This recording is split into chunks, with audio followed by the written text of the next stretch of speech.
Show Sameer ਕੌਸ਼ਲ ਦੇ ਨਾਲ।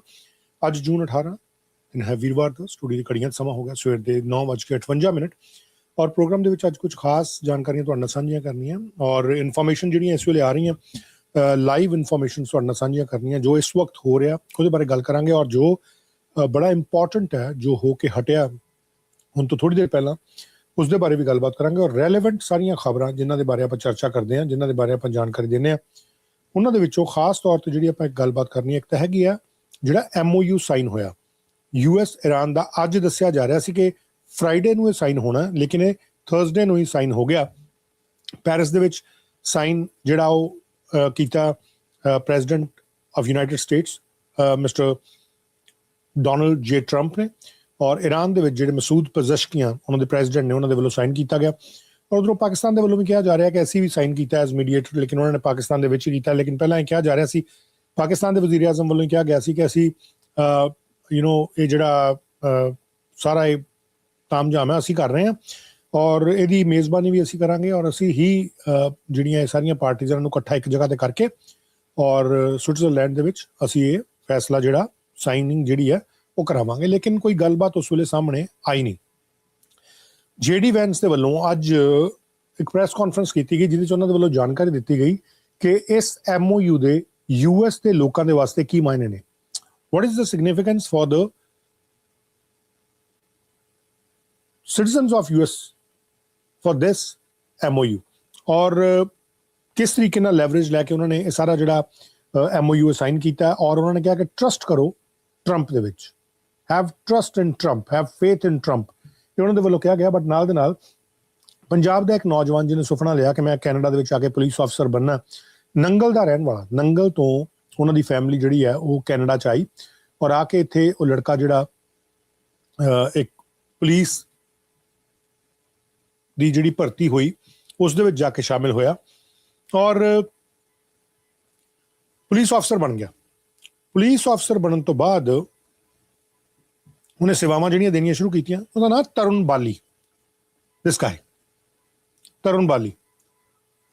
ਕੁਝ ਦਿਨ ਪਹਿਲਾਂ ਇਹ ਖਬਰ ਸਾਹਮਣੇ ਆਈ ਕਿ ਤਰੁਣ ਬਾਲੀ ਆਪਣੀ ਡਿਊਟੀ ਨਿਭਾਉਂਦੇ ਹੋਏ ਆਪਣੇ ਮੁਲਕ ਦੇ ਵਾਸਤੇ ਸ਼ਹੀਦ ਹੋ ਗਏ, ਉਹਨਾਂ ਦੀ ਮੌਤ ਹੋ ਗਈ ਔਰ ਇਸ ਮਾਮਲੇ ਦੇ ਵਿੱਚ ਪੁਲਿਸ ਦੇ ਵੱਲੋਂ ਕੁਝ ਜਾਣਕਾਰੀਆਂ ਜਿਹੜੀਆਂ ਉਹ ਦਿੱਤੀਆਂ ਵੀ ਗਈਆਂ। ਸੋ ਅੱਜ ਇਹਨਾਂ ਦਾ ਫਿਊਨਰਲ ਜਿਹੜਾ ਉਹ ਹੋਇਆ, ਫਿਊਨਰਲ ਪ੍ਰੋਸੈਸ਼ਨ ਜਿਹੜਾ ਉਹ ਚੱਲਿਆ ਔਰ ਉਹਨਾਂ ਦੇ ਪਰਿਵਾਰਕ ਮੈਂਬਰਾਂ ਨੇ ਉਹਨਾਂ ਨੂੰ ਯਾਦ ਕੀਤਾ। ਕੁਝ ਜਾਣਕਾਰੀਆਂ ਜਿਹੜੀਆਂ ਤਰੁਣ ਬਾਲੀ ਦੇ ਬਾਰੇ ਉਹ ਮੈਂ ਨਾਲ ਦੇ ਨਾਲ ਤੁਹਾਡੇ ਨਾਲ ਇੱਥੇ ਸਾਂਝੀਆਂ ਵੀ ਕਰ ਦਾਂਗਾ ਕਿ ਕੀ ਜਾਣਕਾਰੀ ਜਿਹੜੀ ਹੈ ਉਹ ਆਈ ਹੈ ਔਰ ਕੀ ਇਨਫੋਰਮੇਸ਼ਨ ਜਿਹੜੀ ਹੈ ਤੁਹਾਨੂੰ ਮੈਂ ਇੱਥੇ ਨਾਲ ਦੇ ਨਾਲ ਦਿਆਂਗਾ। ਨੰਗਲ ਤੋਂ ਇਹਨਾਂ ਦਾ ਪਰਿਵਾਰ ਜਿਹੜਾ ਉਹ ਕੈਨੇਡਾ ਦੇ ਵਿੱਚ ਜਸਟ 1 ਸੈਕਿੰਡ ਨੰਗਲ ਤੋਂ ਜਿਹੜਾ ਇਹ ਪਰਿਵਾਰ ਕੈਨੇਡਾ ਦੇ ਵਿੱਚ ਆਇਆ ਸੀ ਟੋਰਾਂਟੋ ਦੇ ਵਿੱਚ ਔਰ ਇੱਥੇ ਆ ਕੇ ਬਹੁਤ ਮਿਹਨਤ ਤੋਂ ਬਾਅਦ ਇਹ ਲੜਕਾ ਜਿਹੜਾ ਤਰੁਣ ਬਾਲੀ ਇਹ ਪੁਲਿਸ ਆਫਿਸਰ ਬਣਿਆ ਓਨਟਾਰੀਓ ਪ੍ਰੋਵਿੰਸ਼ੀਅਲ ਪੁਲਿਸ ਦਾ। ਓਨਟਾਰੀਓ ਪ੍ਰੋਵਿੰਸ਼ੀਅਲ ਪੁਲਿਸ ਦਾ ਇਹ ਆਫਿਸਰ ਬਣਿਆ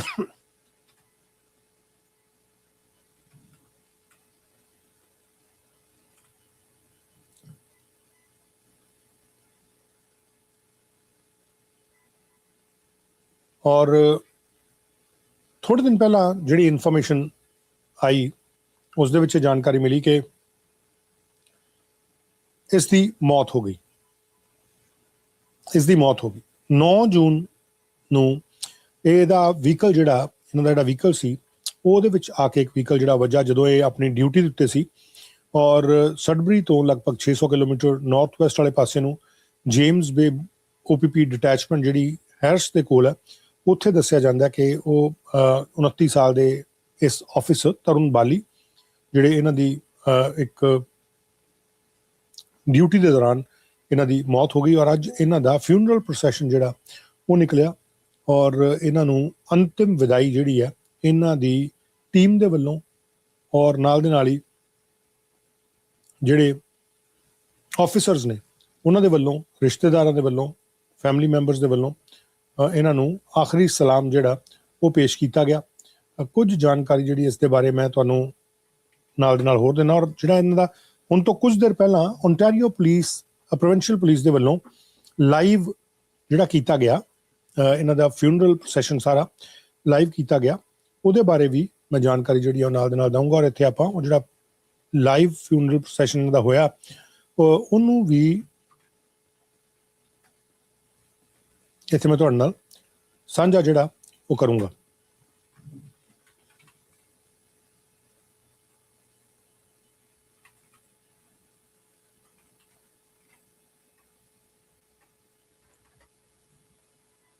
Just give me 1 minute. ਹੁਣ ਤੋਂ ਥੋੜੀ ਦੇਰ ਪਹਿਲਾਂ ਓਨਟਾਰੀਓ ਪ੍ਰੋਵਿੰਸ਼ੀਅਲ ਪੁਲਿਸ ਦੇ ਵੱਲੋਂ ਇਹਨਾਂ ਦੀ ਯਾਦ ਦੇ ਵਿੱਚ ਇਹਨਾਂ ਨੂੰ ਆਖਰੀ ਸਲਾਮ ਦਿੰਦਿਆਂ ਇੱਕ ਫਿਊਨਰਲ ਸਰਵਿਸਿਜ਼ ਜਿਹੜੀਆਂ ਉਹ ਕੀਤੀਆਂ ਗਈਆਂ and I'm going to share that with you. Just 1 second.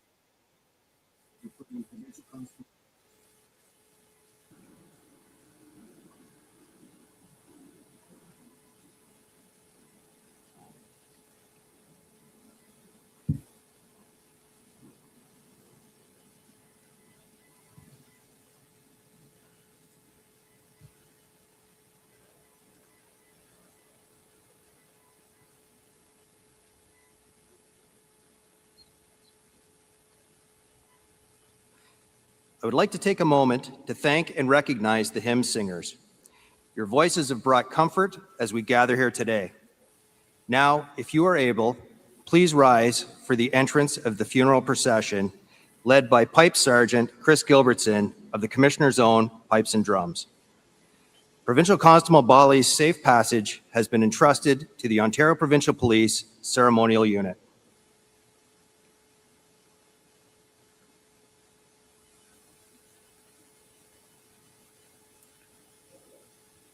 ਸਾਰੇ ਜਿਹੜੇ ਆਫਿਸਰ, ਉਹਨਾਂ ਦੇ ਪਰਿਵਾਰਕ ਮੈਂਬਰ ਸਾਰੇ ਖੜੇ ਹੋਏ ਔਰ ਇੱਕ ਪਾਈਪ ਸੈਰੇਮਨੀ ਜਿਹਦੇ ਨਾਲ ਉਹਨਾਂ ਦਾ ਜਿਹੜਾ ਪਾਰਥਿਵ ਸਰੀਰ ਹੈ ਉਹਨੂੰ ਇੱਥੇ ਲਿਆਂਦਾ ਜਾਏਗਾ ਉਹਨਾਂ ਦੇ ਸਾਥੀਆਂ ਦੇ ਵੱਲੋਂ।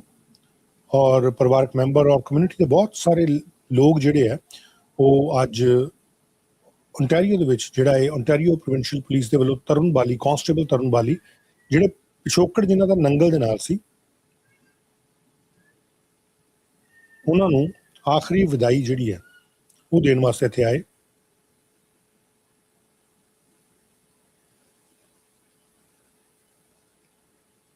ਸੋ ਪੁਲਿਸ ਦੇ ਬੈਂਡ ਦੇ ਬੈਕ ਪਾਈਪਰ ਜਿਹੜੇ ਨੇ ਉਹ ਇਸ ਵੇਲੇ ਚੱਲ ਕੇ ਅੱਗੇ ਤੱਕ ਆ ਰਹੇ ਨੇ ਔਰ ਇੱਥੋਂ ਪਾਰਥਿਵ ਸਰੀਰ ਤਰੁਣ ਬਾਲੀ ਦਾ ਜਿਹੜਾ ਉਹ ਲਿਆਂਦਾ ਜਾ ਰਿਹਾ ਉਹਨਾਂ ਦੇ ਆਫਿਸਰਸ ਦੇ ਵੱਲੋਂ, ਉਹਨਾਂ ਦੇ ਕਲੀਗਸ ਦੇ ਵੱਲੋਂ, ਟੀਮ ਮੈਂਬਰਸ ਦੇ ਵੱਲੋਂ ਔਰ ਬਹੁਤ ਸਨਮਾਨ ਦੇ ਨਾਲ ਪੁਲਿਸ ਦੇ ਵੱਲੋਂ ਉਹਨਾਂ ਦਾ ਇਸ ਅੰਤਿਮ ਸੰਸਕਾਰ ਦੇ ਮੌਕੇ ਤੇ ਫਿਊਨਰਲ ਸਰਵਿਸਿਜ਼ ਤੇ ਬਹੁਤ ਵੱਡੀ ਗਿਣਤੀ ਦੇ ਵਿੱਚ ਲੋਕ ਜਿਹੜੇ ਇਕੱਠੇ ਹੋਏ ਔਰ ਸ਼ਰਧਾਂਜਲੀ ਜਿਹੜੀ ਹੈ ਤਰੁਣ ਬਾਲੀ ਨੂੰ ਪੇਸ਼ ਕੀਤੀ।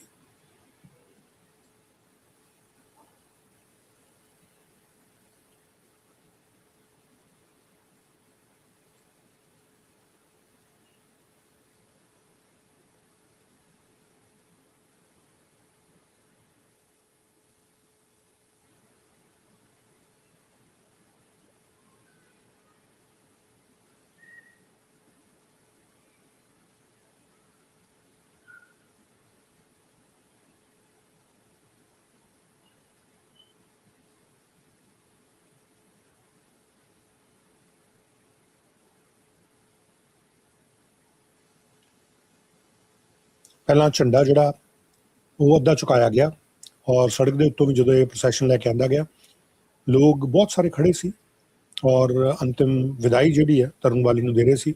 ਇਸੇ ਤਰੀਕੇ ਨਾਲ ਉਹਨਾਂ ਦੇ ਆਫਿਸਰ ਜਿਹੜੇ ਉਹ ਵੀ ਖੜੇ ਸੀ ਔਰ ਉਹਨਾਂ ਦੇ ਵੱਲੋਂ ਵੀ ਅੰਤਿਮ ਵਿਦਾਈ ਜਿਹੜੀ ਸੜਕ ਤੋਂ ਵੀ ਦਿੱਤੀ ਗਈ। ਇੱਕ ਪੂਰਾ ਰੂਟ ਜਿਹੜਾ ਬਣਿਆ ਹੋਇਆ ਸੀ ਜਿਹਦੇ ਬਾਰੇ ਪੁਲਿਸ ਨੇ ਪਹਿਲਾਂ ਤੋਂ ਇਹ ਜਾਣਕਾਰੀ ਜਿਹੜੀ ਹੈ ਉਹ ਦਿੱਤੀ ਸੀ ਕਿ ਇਸ ਰਸਤੇ ਤੋਂ ਇਹਨਾਂ ਦੇ ਪਾਰਥਿਵ ਸਰੀਰ ਨੂੰ ਜਿਹੜਾ ਉਹ ਲਿਜਾਇਆ ਜਾਏਗਾ ਔਰ ਉਸ ਤੋਂ ਬਾਅਦ ਇਸ ਥਾਂ ਤੇ ਲਿਆ ਕੇ ਇੱਕ ਅੰਤਿਮ ਵਿਦਾਇਗੀ ਸਾਰੇ ਪਰਿਵਾਰਕ ਮੈਂਬਰ ਜਿਨ੍ਹਾਂ ਦੇ ਵੱਲੋਂ ਇੱਥੇ ਭਾਸ਼ਣ ਵੀ ਦਿੱਤਾ ਗਿਆ ਹੁਣ ਤੋਂ ਥੋੜੀ ਦੇਰ ਪਹਿਲਾਂ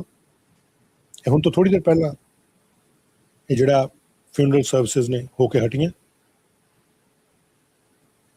Tarun Bali, who was constable in Ontario Provincial Police. ਇਹਦੇ ਬਾਰੇ ਮੈਂ ਥੋੜੀ ਜਿਹੀ ਇਨਫੋਰਮੇਸ਼ਨ ਤੁਹਾਨੂੰ ਹੋਰ ਦੇ ਦਿੰਦਾ ਤਰੁਣ ਬਾਲੀ ਦੇ ਬਾਰੇ 'ਚ।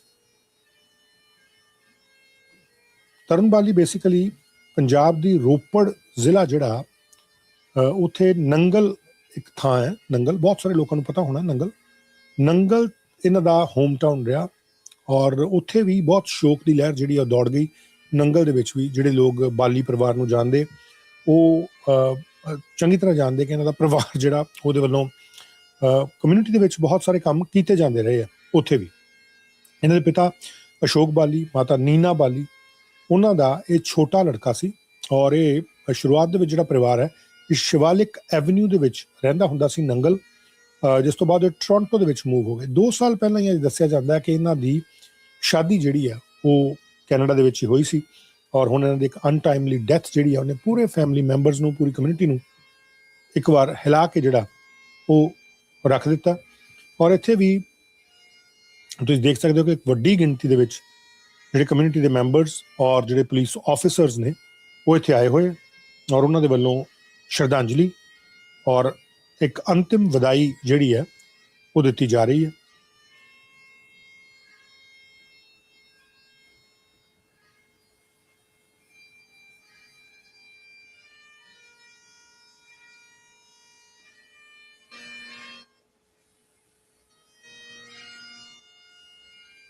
ਬੈਗਪਾਈਪਰ ਜਿਹੜੇ ਨੇ ontario provincial ਪੁਲਿਸ ਦੇ, ਉਹਨਾਂ ਦੇ ਵੱਲੋਂ ਇਹ ਆਖਰੀ ਧੁਨ ਜਿਹੜੀ ਵਜਾਈ ਜਾ ਰਹੀ ਹੈ ਔਰ ontario ਦੇ ਝੰਡੇ ਦੇ ਵਿੱਚ ਉਹਨਾਂ ਨੂੰ ਪਾਰਥਿਵ ਸਰੀਰ ਨੂੰ ਲਪੇਟਿਆ ਹੋਇਆ ਔਰ ਆਖਰੀ ਸਰਵਿਸਿਜ਼ ਦੇ ਵਾਸਤੇ, ਫਿਊਨਰਲ ਸਰਵਿਸਿਜ਼ ਦੇ ਵਾਸਤੇ ਹੁਣ ਪਲੇਸ ਕੀਤਾ ਜਾਏਗਾ।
Please be seated.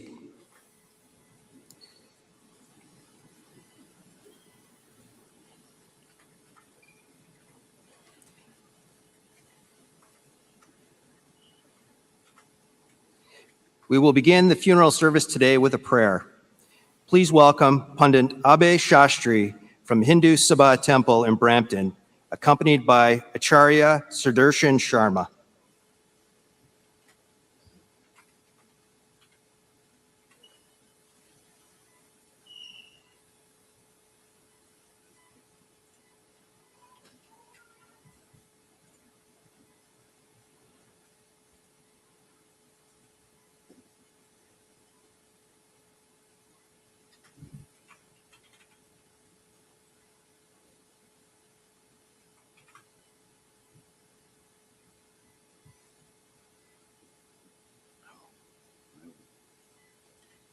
Om Guru Brahma, Guru Vishnu, Guru Devo Maheshwara, Guru Sakshat Param Brahma, Tashmai Shri Guruve Namah.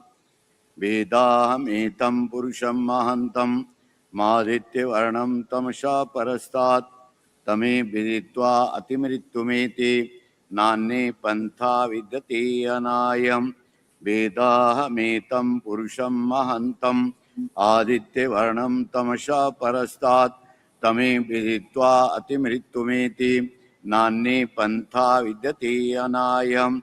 Vasudeva Sutam Devam Kansijanurvardhanam Devaki Paramanandam Krishnam Vande Jagat Gurum Krishnaya Govindaya Namo Namah Shanti Shantirabhavatum.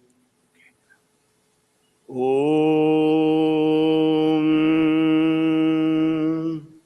Abrahman Brahmano Brahmavarchasi Jayatamasmin Rastre Rajanya Ishavyashuro Maharatho Jayatam Dogdri Dhenurvodha Nagdva Nashus Saptif Purandharyosha Jishno Ratheshtha Sabhe yo yuvasya yajamanasya viro jayatan nikame naf parjanyo varshatu phalinyo na oshadhayah pacyantan yogakshemo nah kalpatam. Om Shanti Shanti Shanti. Namaskaram everyone.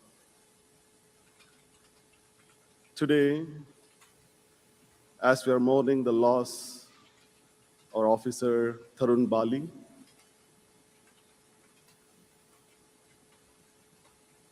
in Hindu tradition, whenever the life concludes, we offer our final prayers to one's life. And as most of the mantras are chanted in Sanskrit, today I would like to briefly describe, according to Hinduism, what they have to say about life. This journey, this life, what we have seen, what we have experienced as the life of Tarun Bali,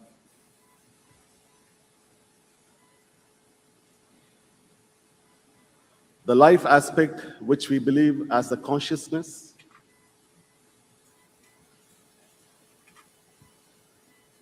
and the physical body, the physical mortal body, what we carry in our journey, we call it as the house of the soul.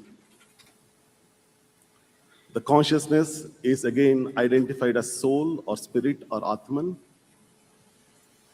And furthermore, our Shastras describe the Atman itself, the consciousness itself, as something eternal. What do I mean by eternal is Anadi and Ananta. Anadi means one without a beginning. Ananta means one without an end. Just like time doesn't have a beginning point to it, nor an end. Time always existed and it will always continue to remain. In a similar way, the soul, the spirit which was housed in this physical body is referred as eternal. So if the Atman is eternal, what makes life or what makes death in Hinduism is the connection. The connection which brings the spirit and the body together, which makes birth, and the disconnection which separates the Atman out of this physical body. And that connection, what keeps the Atman, the spirit, and the body together, which is housed throughout our journey, we refer it as Prana Shakti, or the binding force. And this Prana Shakti stays with this physical body throughout our journey and binds the soul along with this physical body. And while the Atman is housed in this physical body, through this physical body, the Atman experiences life. But whenever the time comes, Shri Krishna Paramatma in Bhagavad Gita, the Bhagavad Gita is a holy text where it talks about narration. And in this narration, the author placed the whole narration in the midst of warfield. And this narration comes where Arjuna, as a seeker, as a warrior, who wanted to find answers about life, whereas Sri Krishna is answering all his questions. And why this situation, this preaching could have been anywhere else, but not, the author chose to place the whole situation, narration, in midst of warfield. Here, the Arjuna, as the seeker, is represented as a common man. Each one of us are seekers in our life. Every one of us are common man. And there are questions about life there we don't know, we get lost in journey. And this whole life is a play of war where we have survival instincts, we live. At the same time, we go through ups and downs of life. And whenever we become directionless, this book can be a rescue to teach us or show us the path of journey. So in one of the instances, Arjuna asked, what is life? And Shri Krishna responded to him and he said, Jatasya hi dhruvo mrityur dhruvan janma mritasya cha. Shri Krishna was preaching Arjuna and he said, those who are born, the one and only certainty in life is death. It doesn't matter which caste, creed, race, gender we are all born in, what we believe in, what we follow. At birth and at death, we are all the same. Bhagavan says, Jatasya hi dhruvo mrityur dhruvan janma mritasya cha. He says, every beginning has an end, and every end is a new beginning. It's a new beginning for the departed soul to start a new journey onwards. It is as certain as death. Every death is a new beginning. And today we are here to offer our final prayers to Tarun Bali for his new journey onwards, the Atman, the spirit which was housed in this physical body, to start a new journey. The prana, which is binding the soul and body together throughout our journey, we call it as Dasha Prana. Dasha Prana means there are 10 kinds of energies, they work in this physical entity, and that's how they bind this physical body and the Atman together. And what are those energies? We call it as Prana, Apana, Vyana, Udana, Samana. So the first 5 of the pranas, we refer them as Sthula Prana. Sthula means one which functions at a conscious level, and it helps 5 of our senses to function: seeing, hearing, smell, taste, and touch, through which we understand the world around us. We call it as Pancha Jnanendriyas. And furthermore, we have Pancha Karmendriyas, the functionality of our body. We call it as the energies which function at a subconscious level, like digestion, thinking, movement of our body. All of this which is happening, the energies behind all of this physical functionality, we refer them as pranas. Whenever the physical body becomes incapacitated or becomes unavailable to help the soul to experience this life, At that point, the prana, the binding force, becomes brittle and it breaks down. And when that happens, the Atman, the spirit which is housed in this physical body, get released out of this physical body. Our Shastras says this prana has passages through which it has entered this physical body, and those passages becomes the point of exit as well. This physical body, what we carry, the mortal body, we call it as prana apana vyana udana samana. We call this physical body what we carry as panchabhutas, or 5 elements. So there are Ashta Chakra Navadvara Devanam Pura Yothya. In Yajurveda Aranyaka Prashna, they refer this physical body as Ashta Chakra. Ashta Chakras are the points of spiritual awakening, which are there from the lower part of our spine, and it raises from there till the top of our head. And there are 8 points, which we call it as chakras. And furthermore, it talks about having Navadvaras, or 9 passages, or 9 doors in human body. And what are those 9 doors? Both eyes, both ears, both nostrils, mouth, and the respiratory areas. So among the 10 pranas which binded soul and body together, except for one, all of those 9 pranas exit out of this physical body at the time of death through these 9 passages. But the last leg of our journey still remains in this physical entity. And today the prayers are held to help in relieving that energy out of this physical body and bring a closure.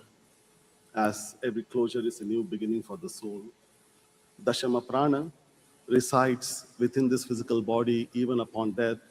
And even upon death, the body still continues to function. In a way, it starts to merge itself back into the nature where it has come from. And the nature, what we call it as Prakriti, we refer them as Panchabhutas, or 5 elements. Once the Atman leaves, the body will go back into its eternal state. And that eternal state, we refer them as 5 elements. And those are earth, fire, air, water, and space. Everything we see in this nature is a combination, whether it is living or non-living, is one or the other way, it's a combination of these 5 elements. When we are alive, we can feel the heat, which is the representation of fire. We breathe in air, we consume water, we occupy space, and we have structural things, which is again referred as earth.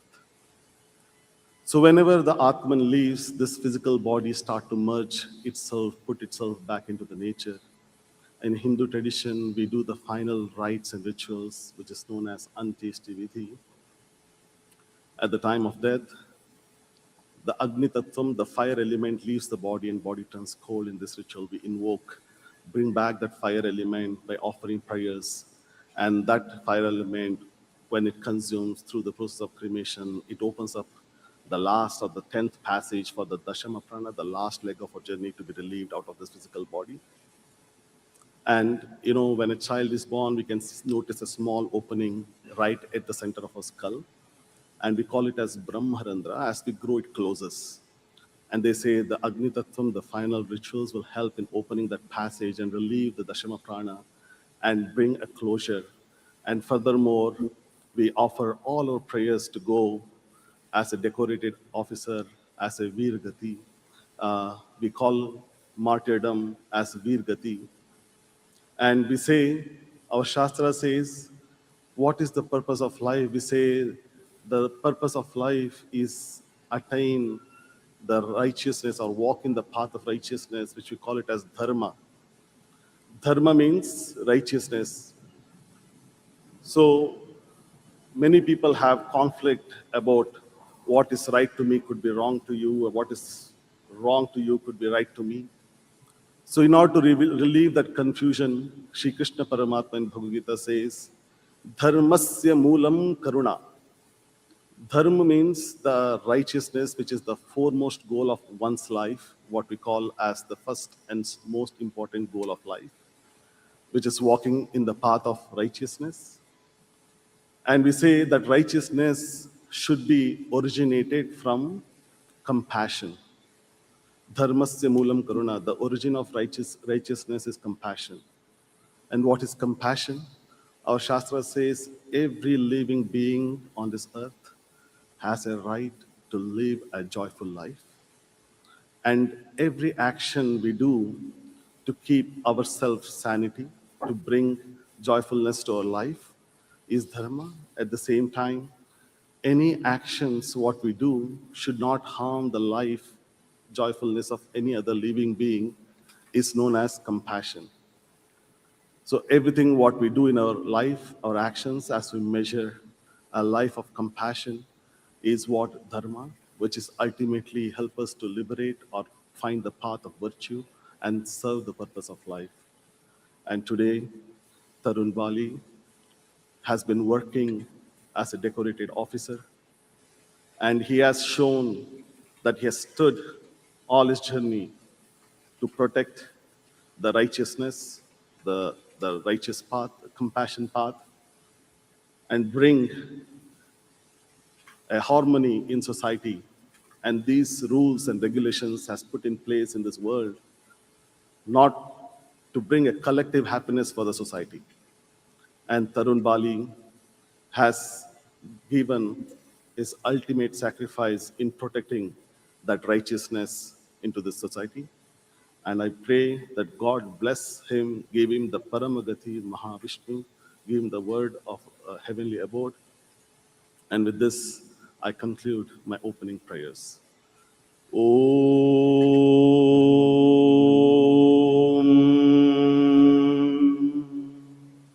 Yo Vedado Svarah Prokto Vedante Cha Pratisthitah Tasya Prakatilinasya Yah Parassa Maheshwarah. Om Shanti Shanti Shanti Om.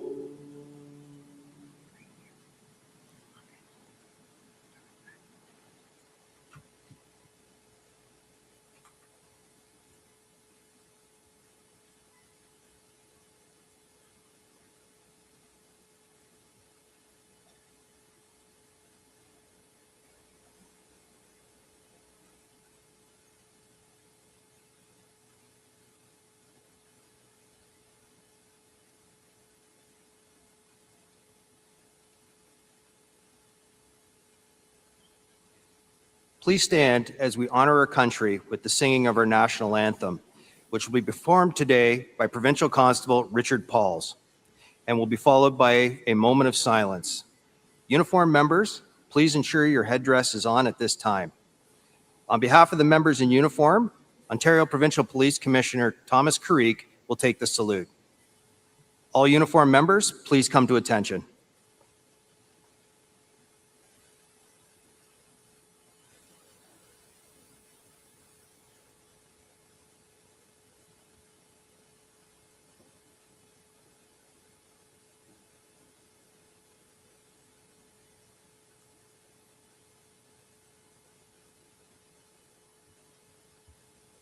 O Canada, our home and native land, true patriot love in all of us command. With glowing hearts we see thee rise, the true north, strong and free. From far and wide, O Canada, we stand on guard for thee. God keep our land glorious and free. O Canada, we stand on guard for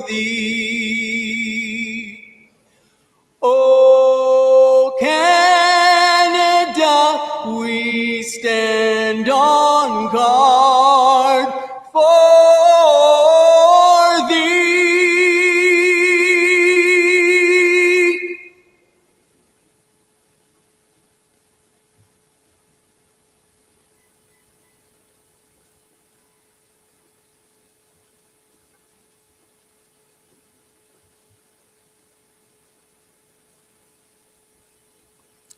I would ask that you remain standing as we observe a moment of silence to honor the life and service of Provincial Constable Tarun Bali.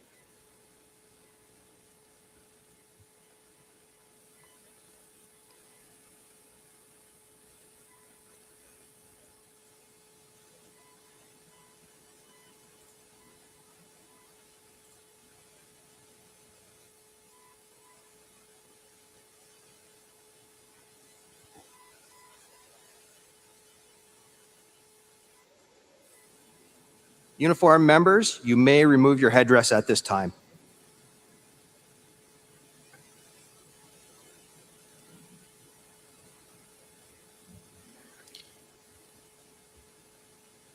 Good morning. My name is Carl Thomas. I am a Chief Superintendent with the Ontario Provincial Police, and I was Darun's Regional Commander. I am joined by John Dumont, Chief Superintendent of Northeast Region. We are both deeply humbled and honored to be presiding over this ceremony as we celebrate the life of Provincial Constable Tarun Bali. Last week, many of us watched as Tarun was escorted back to his community. The journey passed along communities and under overpasses where fellow officers, emergency services personnel, and members of the public lined the streets and bridges to honor PC Bali. They stood in solidarity with one of our own. We saw the flags, salutes, hand placed over hearts. We witnessed and felt the deep and profound grief together. I thank everyone who attended then and each of you who have come here today to honor our fallen colleague. Tarun was a dedicated officer who demonstrated true service, integrity, and an enduring sense of duty. This past Tuesday, I had the opportunity to review a recognition request for Tarun. This call to service was a testament to Tarun's dedication. In January, Tarun and other members of the Dufferin Detachment responded to a call for service involving a person in medical distress. The team responded quickly in a critical moment, taking decisive action. They worked tirelessly to save a life, taking turns performing CPR until medical personnel arrived. The bond within the shift was unmatched, arguably the strongest I've ever seen. Tarun was a glue holding the group together during every challenge. Tarun's actions that day were a clear reflection of his commitment to protecting others and a life of dedicated service of others. This is an extremely sad time for the policing community. As we honor Tarun here today, we also carry the grief of losing Toronto Police Constable Mark Pinizzato and OPP Sergeant Brandon Malcolm. Tarun's impact will not fade with time. His service and courage will never be forgotten. To all the members of the James Bay and Dufferin detachments, we are here with you. We will continue to support you through this painful time.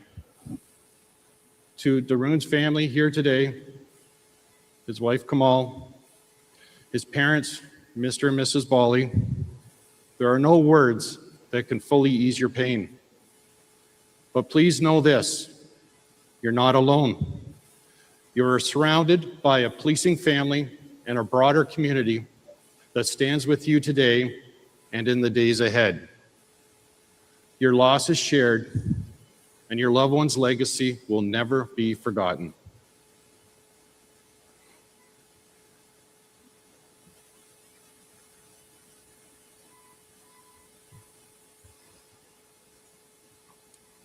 Today we are reminded of the profound realities of policing, the courage it demands, the risks it carries, and the extraordinary individuals who choose this path. Tarun was one of those individuals.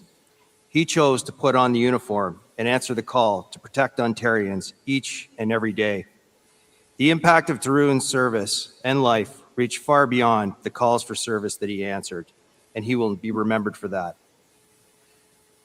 I recently had the privilege of learning more about Tarun.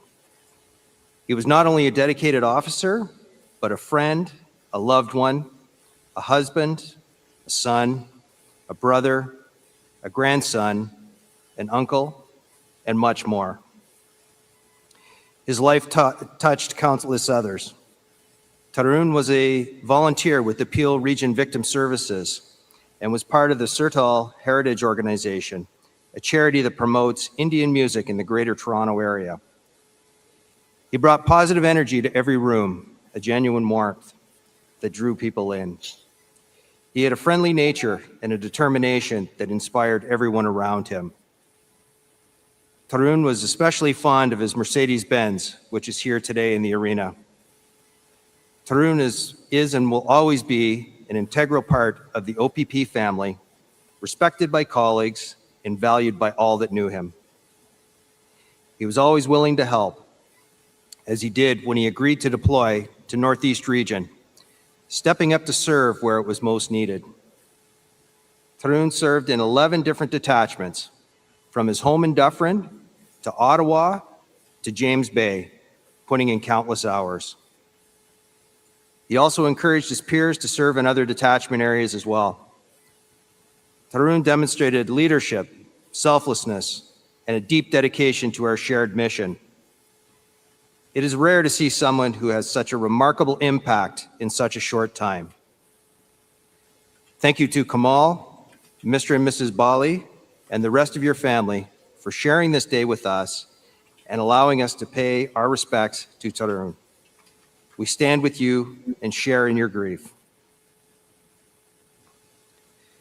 Today we are honored in the presence of the Honorable Edith Dumont, Lieutenant Governor of Ontario, His Honor Tony Viscardi, the Honorable Doug Ford, Premier of Ontario, the Honorable Sylvia Jones, Deputy Premier of Ontario, the Honorable Michael Kersner, Solicitor General, Michelle D'Emmanuel, Secretary of Cabinet and Head of the Ontario Public Service, Mario Di Tommaso, Deputy Solicitor General, representatives from all levels of government, chiefs of police and their members from across the country and elsewhere, Ontario Provincial Police Association President David Sabatini, OPP Detachment Board members, representatives from many police and emergency services, Indigenous leaders, the strong and resolute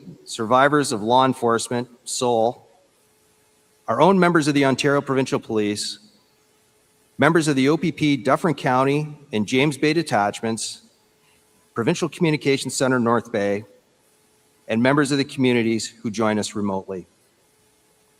On behalf of the Bali family and Commissioner Karik, I welcome all of you to today's service.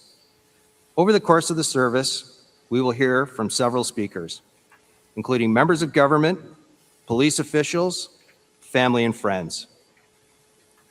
At this time, I invite the 30th Lieutenant Governor of Ontario, Her Honor, the Honorable Edith Dumont, to the podium.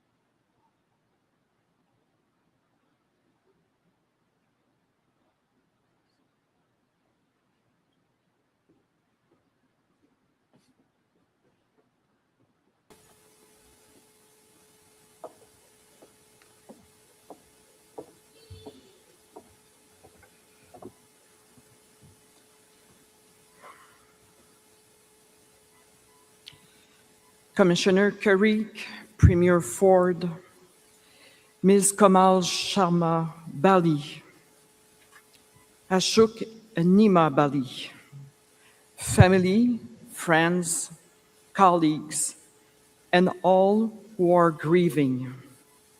Bonjour, good morning. Aujourd'hui, nous rendons hommage à la mémoire et à l'engagement de l'agent Tarun Bali. Today, the people of Dufferin County, the people of Hearst, the people of Kitchener, the people of Peel, and the people of Ontario mourn Constable Bali. As the representative of the Crown in this province, I offer my deepest condolences.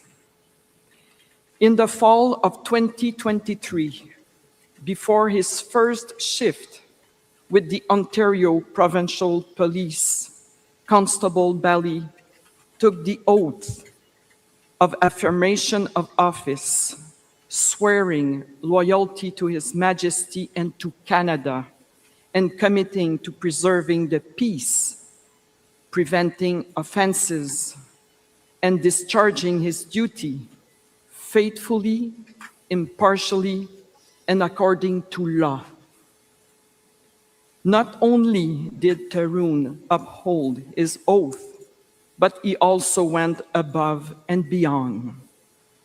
With Peel Region Victim Services, he helped people who are affected by crime and tragedies, and he volunteered to be deployed to Hearst. It takes courage to leave a familiar place and to help where help is needed. It takes courage to answer a call for service, no matter where or when. It takes courage simply to accept the risk that comes with having a duty to keep people safe. To those who serve alongside him, thank you for answering the calls and for accepting the risks that you do each and every day. Our society and our democracy are kept strong and resilient by your vigilance and your bravery. We stand with you in solidarity. May Tarun's commitment and kindness continue to inspire you. To his family, you have shared that Tarun wanted to be a police officer from when he was very young. He fulfilled that dream, and in doing so, he gave so much to the communities he served.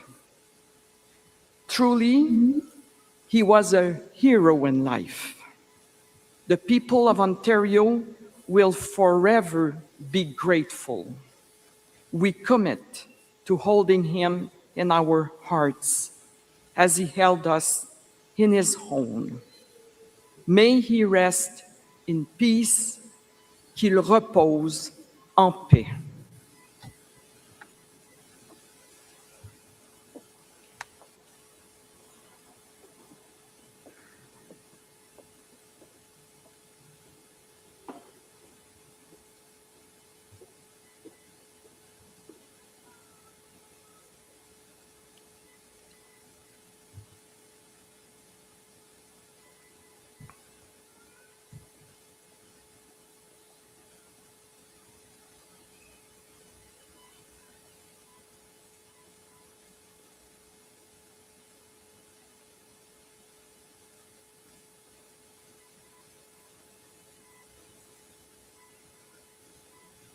Thank you, Your Honor. I now turn the podium over to Premier of Ontario, the Honorable Doug Ford.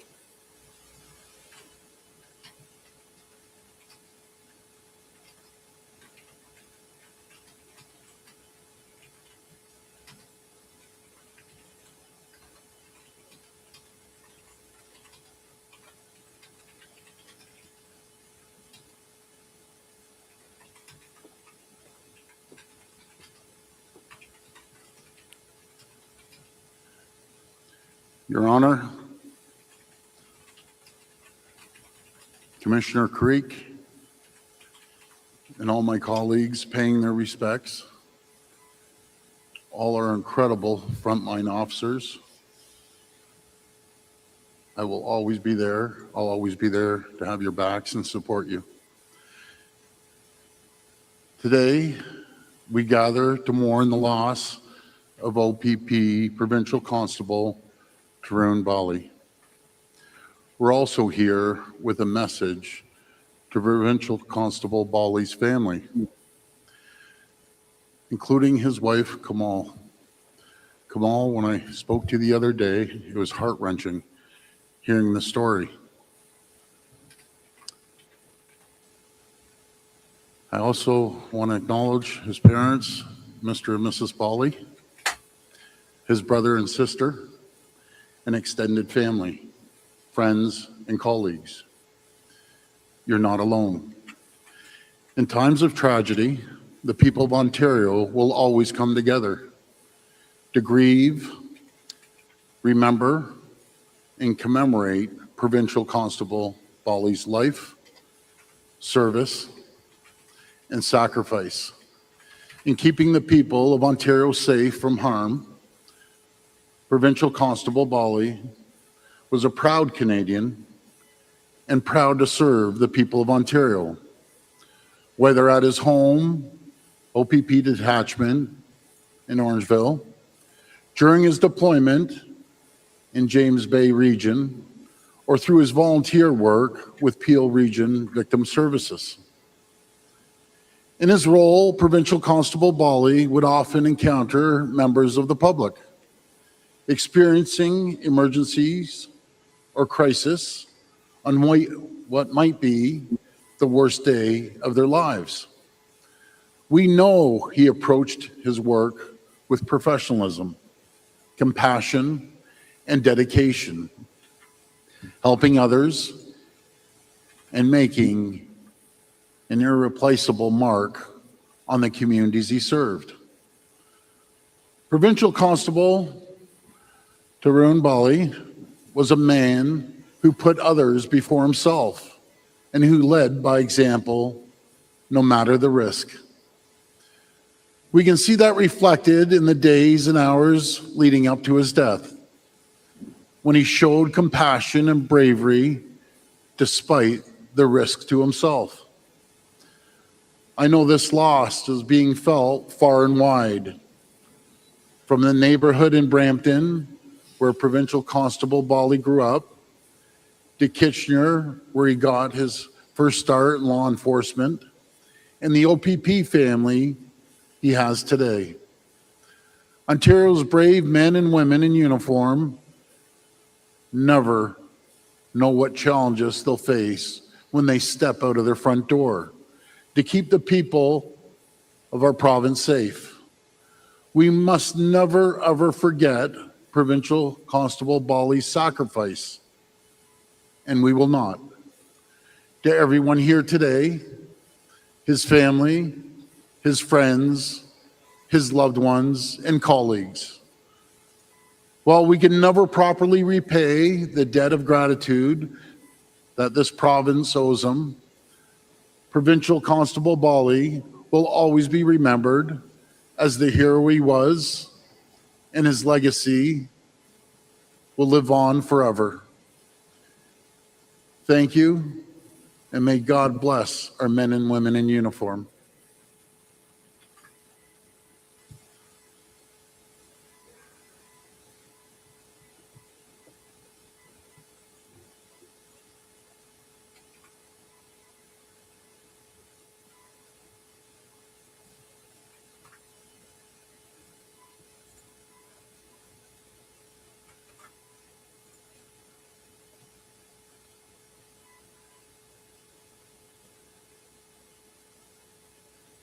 Thank you for your ਜਿਹੜੇ report. Premier ਨੇ ਉਹਨਾਂ ਦੇ ਵੱਲੋਂ I we now introduce ਸ਼ਰਧਾਂਜਲੀ the ਦਿੱਤੀ ਗਈ। Commissioner of the Ontario Provincial Police, Thomas Carrick, and welcome him to the podium.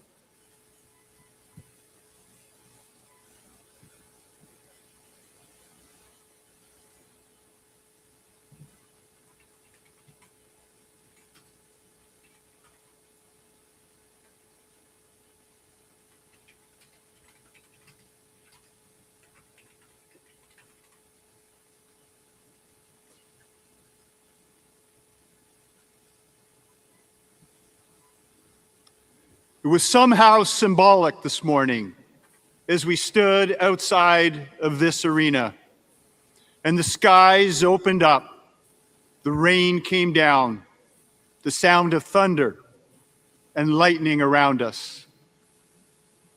I would venture a guess that if any of us were standing out there alone, we may have sought shelter. But the fact that we were together, we stood strong, and we awaited the arrival of Provincial Constable Bali. And as you sit uncomfortable in your wet clothing, I know that you will find comfort that we are all in this together. I would like to start by thanking Chief Superintendents Dumont and Thomas for officiating today's service, for recognizing the dignitaries present, and for welcoming our guests. Your Honor, Lieutenant Governor of Ontario and Premier Ford, thank you for your heartfelt comments this morning and your steadfast support. Kumal, thank you to you and your entire family for the honor and the privilege of paying tribute to Tarun on behalf of the Ontario Provincial Police. Each and every time an officer is killed in the line of duty, it feels like our hearts stop beating. We struggle to breathe. Our heads are lost in a dense fog, and our souls feel completely empty. It is the power found in the solidarity of policing and the support from law-abiding citizens that enable us to rise again and to carry on knowing that we can rely on each other and that the safety of this province relies on each and every one of you. Since 1909, our OPP family have lost 107 officers in the line of duty, including Sergeant Brandon Malcolm just over a month ago. Police officers know better than most that death is a part of life and that we cannot live without dying. Provincial Constable Bali's life was cut unjustly and tragically short, although not before he could realize his childhood dream of becoming a police officer and far exceeding the expectations entrusted to him as a proud and dedicated OPP officer. We can't allow our living to be overshadowed by the fear of dying unjustly. If we allow it, fear can manifest from the fact that more than 15 police officers have been murdered in Canada since 2020, including 4 OPP officers. The murders of Provincial Constable Bali and veteran Toronto Police Constable Mark Penizzotto, a mere 2 days apart, should be causing every Canadian to reflect on what justice means to us as a nation. For me, justice prioritizes trust and accountability over excuses. It requires the courage to act and the willingness to take a stand for what is right, as opposed to allowing excuses to become justifications for elements in our society that perpetrate harm and erode the very feeling of safety and security. Intent on selflessly protecting the innocent, Provincial Constable Bali was mission-focused and driven by the pursuit of justice. Selfless guardians of justice, like Provincial Constable Bali, like Constable Penizzotto, deserve nothing less than to be protected by laws and supported by a society and systems that protect the innocent, preserve quality of life, and prioritize both public and officer safety. As Canadians, we need to ask ourselves, if our police are not safe, then who is? Maintaining a strong and free Canada depends upon our dedicated and brave police officers. The very Canada the Bali family intently and purposefully immigrated from India to in 2005.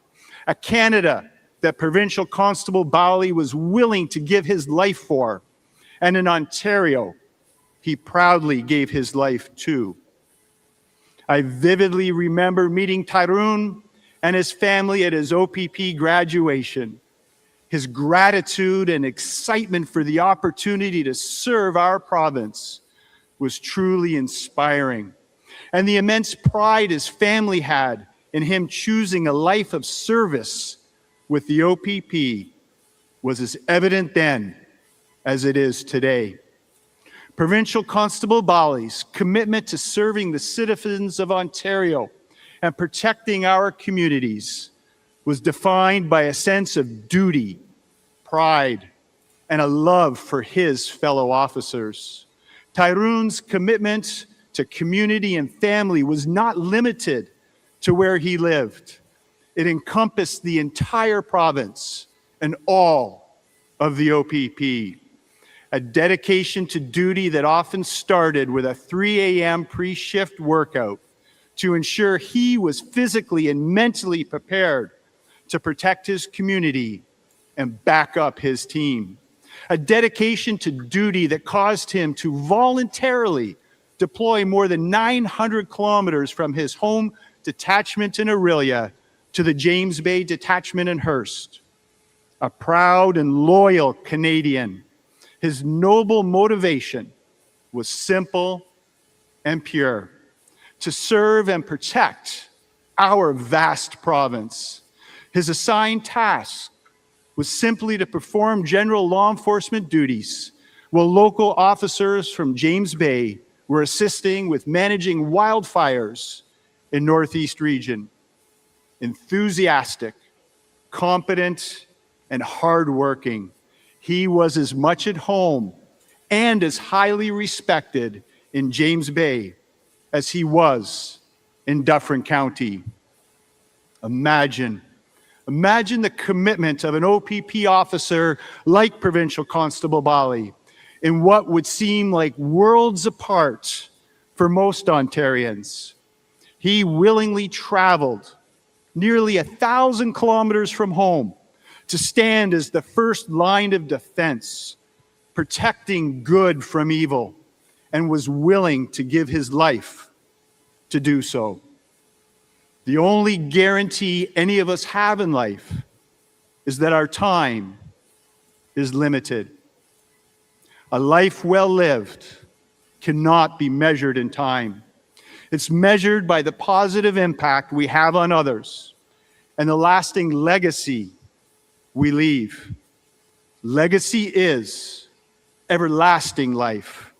Provincial Constable Bali has gifted us with his legacy of service above self and the sense of belonging to a proud team that is defined by dedication to duty and loyalty to family.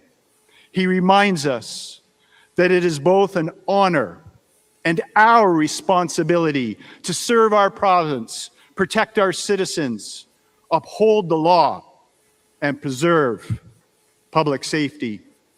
Provincial Constable Bali valued and exemplified courage.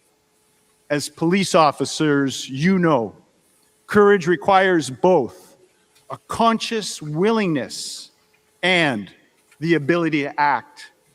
It is not the absence of fear, but the willingness to act despite it. More than bravery, which is instinctive and fearless. Courage requires the ability to control fear, face danger, confront uncertainty, and overcome pain. Hindu teachings recognize courage is acting with a moral duty, requiring self-discipline and the inner strength to stand up for justice, just as Provincial Constable Bali did. Tarun, a proud OPP provincial constable, was one of the select few in our province. In fact, in our country, who overcame the fear and apprehension of an ordinary person to become one of the extraordinary ones, willing and able to do what others are unwilling or simply unable to do. Police officers are the reliable protectors we all turn to in times of deep despair and when all else and everyone else has failed us. They are the guardians who preserve the quality of life in our communities, the ones who safeguard the rights, the freedoms, and democracy that is Canada. They save and change lives every day across our great province and in every province and territory, from coast to coast to coast. I give thanks every day that there are officers like Tarun, willing and able to protect us. Provincial Constable Bali is a testament to my belief that being a respected and trusted police officer is a higher calling in life. It's a privilege, a responsibility, something we must continuously and conscientiously, completely dedicate ourselves to. Provincial Constable Tarun Bali, your loyal family in blue, has it from here. We will do as you faithfully did. We will courageously and tirelessly continue to serve our province, protect its citizens with pride, with professionalism, and with honor. Provincial Constable Bali, you lived as a hero in life. You made a difference. Your sacrifice will never be forgotten, and your legacy will be your everlasting life. Rest in peace, trusted guardian.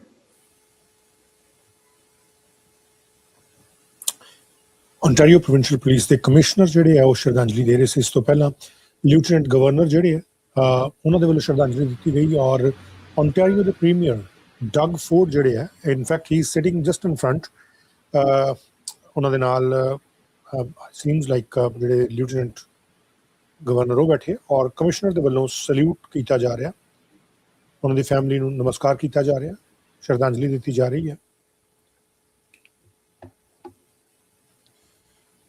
Thank you, Commissioner Creek. Amazing Grace will be led by Ontario Provincial Police Pipe Sergeant Chris Gilbertson.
I think ਅਜੇ ਪਰਿਵਾਰਕ member ਜਿਹੜੇ ਆ ਉਹਨਾਂ ਦੇ ਵੱਲੋਂ ਯਾਦ ਕੀਤਾ ਜਾਏਗਾ ਔਰ ਆਏ ਹੋਏ ਲੋਕਾਂ ਦਾ ਧੰਨਵਾਦ ਵੀ ਕੀਤਾ ਜਾਏਗਾ।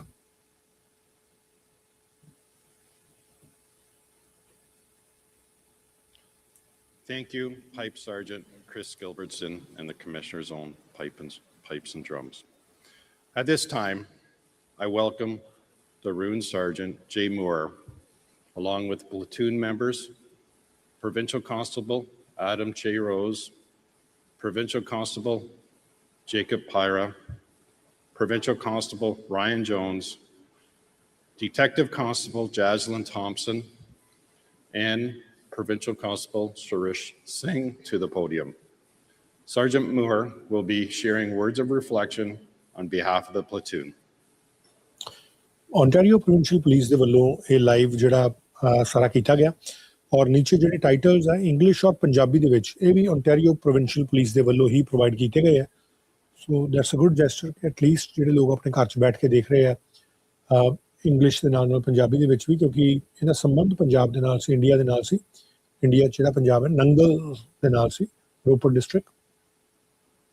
ਤਰੁਣ ਬਾਲੀ ਦਾ ਪਰਿਵਾਰ, ਤਰੁਣ ਬਾਲੀ ਦਾ ਪਿਛੋਕੜ ਜਿਹੜਾ ਉਹ ਨੰਗਲ ਦੇ ਨਾਲ ਰਿਹਾ।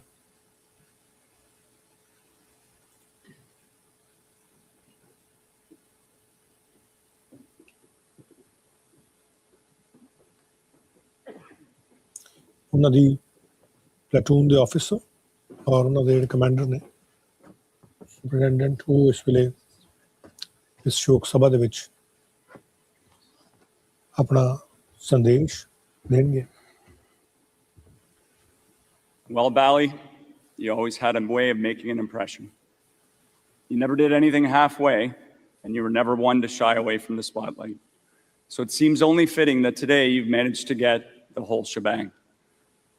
For those who don't know me, I'm Jay Moore, a sergeant at the Dufferin OPP detachment. Bali called me Sarge when we first met, but later I was honored to be known as Papa Moore, a title that spoke to the friendship and family-like bond that we shared together. Before I begin, I want to explain why I'm calling him Bali. It's not out of any disrespect for his given name of Tarun. The truth is that police officers have a somewhat limited capacity when it comes to names. And as most of you know, we're not necessarily the smartest bunch. So we tend to go by last names. So to his immediate police family, he is and always will be Bali. Standing here with me today are as many of Bali's platoon mates that we could fit up here.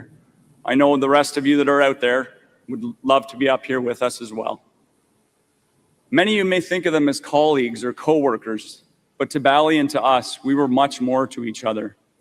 We were his brothers, his sisters, his OPP family, and we were bound by a connection that went far beyond our uniforms.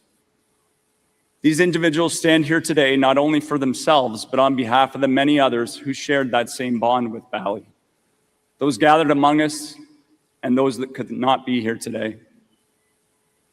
Over the past 9 days, we've been carrying the weight of this immense loss and heartbreak, and I've searched for the right words to share with you all today. The stories come easily, believe me, there are countless of them.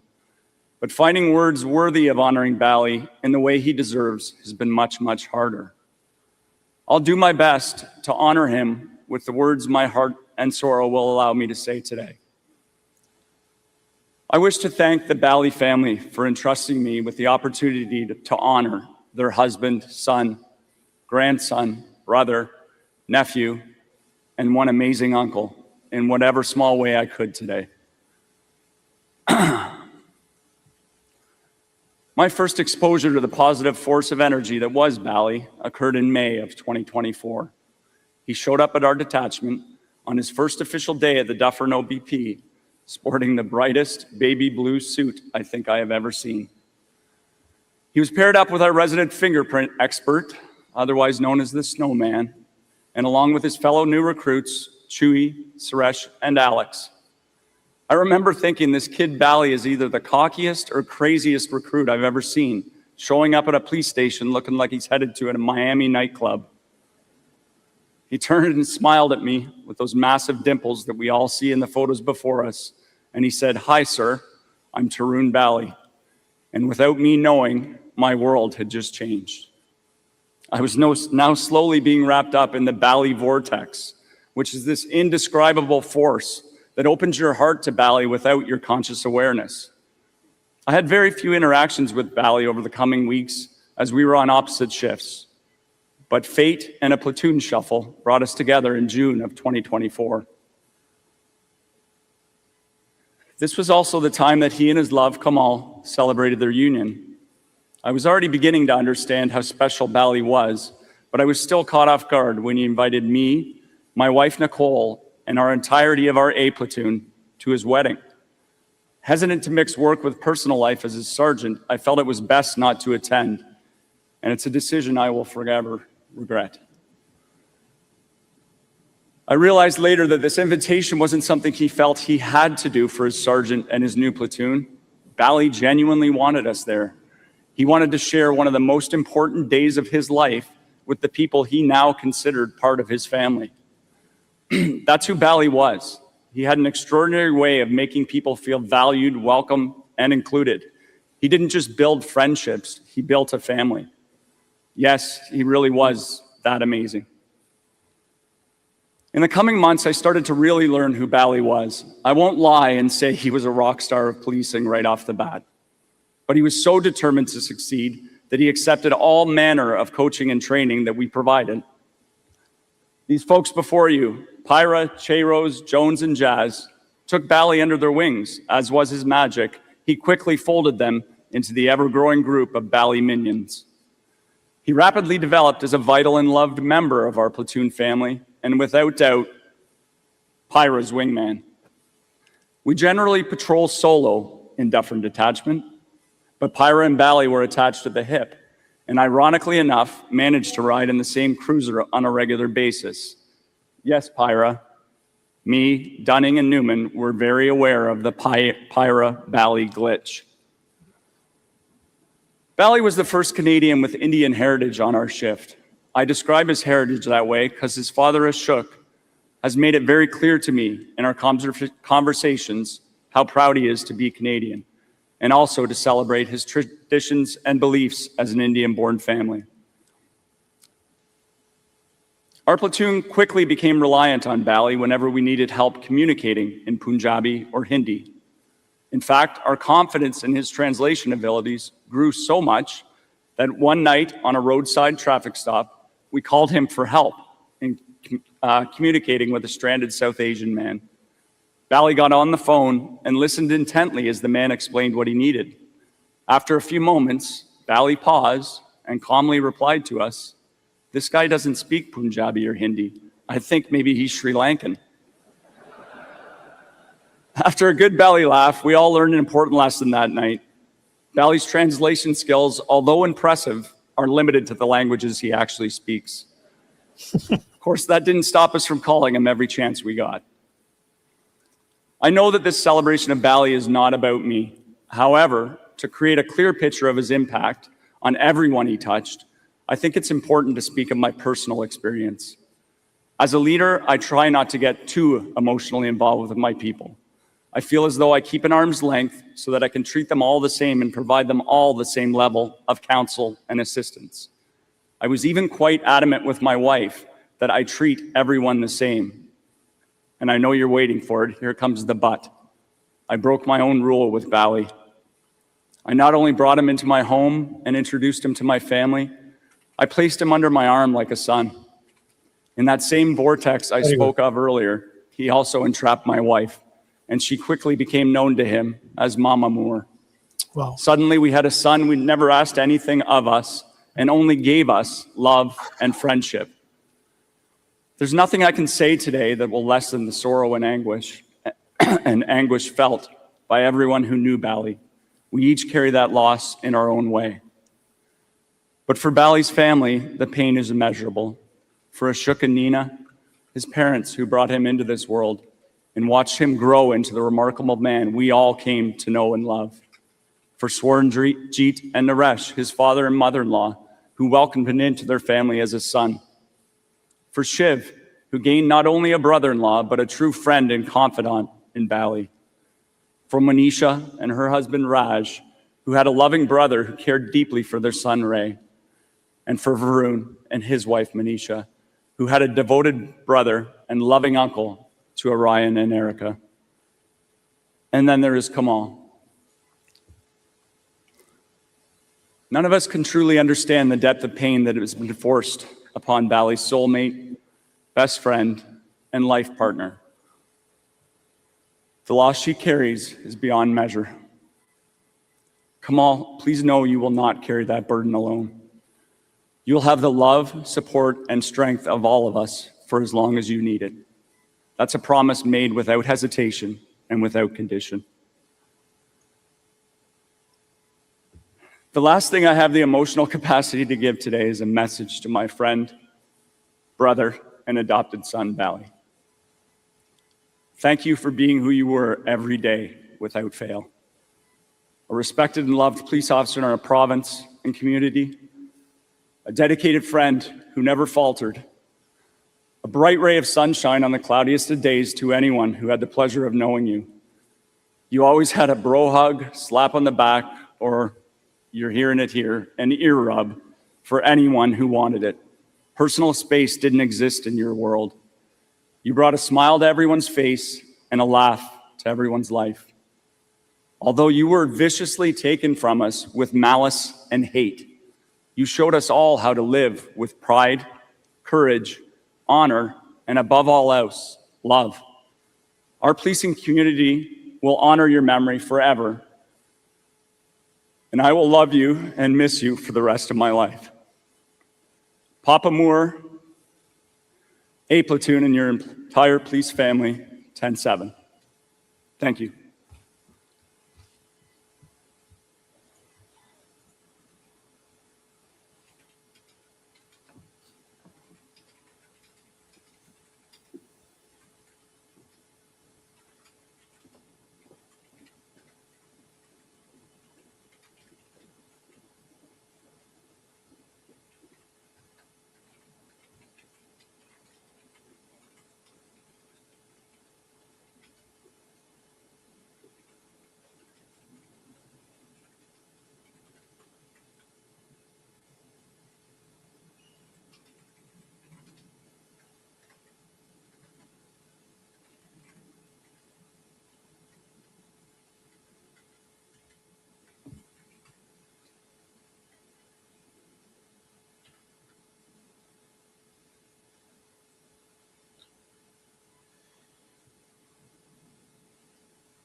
Thank you for those touching words, Sergeant Moore.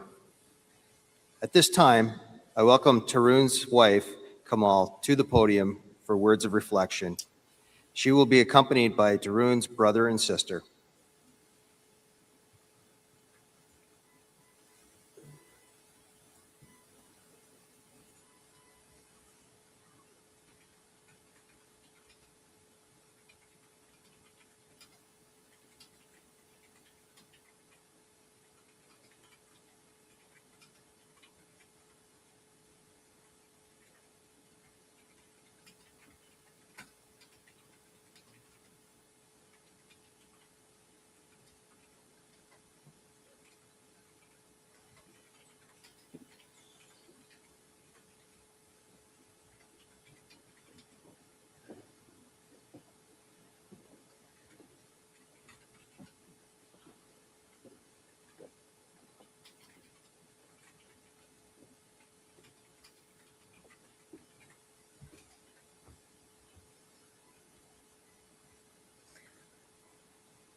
Hello, everyone. Thank you all for being here today to honor my husband, OPP Constable Tarun Bali. The last few days have felt like a lifetime. I've spent countless hours looking through photos, reliving memories, and holding on to every piece of Tarun that I can. Through all of those moments, one thing became very clear, and that's the person we're here to honor today, who was extraordinary. Not because of any title he carried, but because of the way he loved and cared for others, and how he made people feel. To me, Tarun was my best friend, my safe place, my greatest love, my home. He was the person I turned to without even thinking, and he somehow made even the heaviest days feel lighter. Many people knew him as a police officer, but I knew him as the man who carried the weight of this profession and still came home with kindness. He spent endless hours serving others, facing things that most of us will never fully understand, yet he never allowed those experiences to harden him.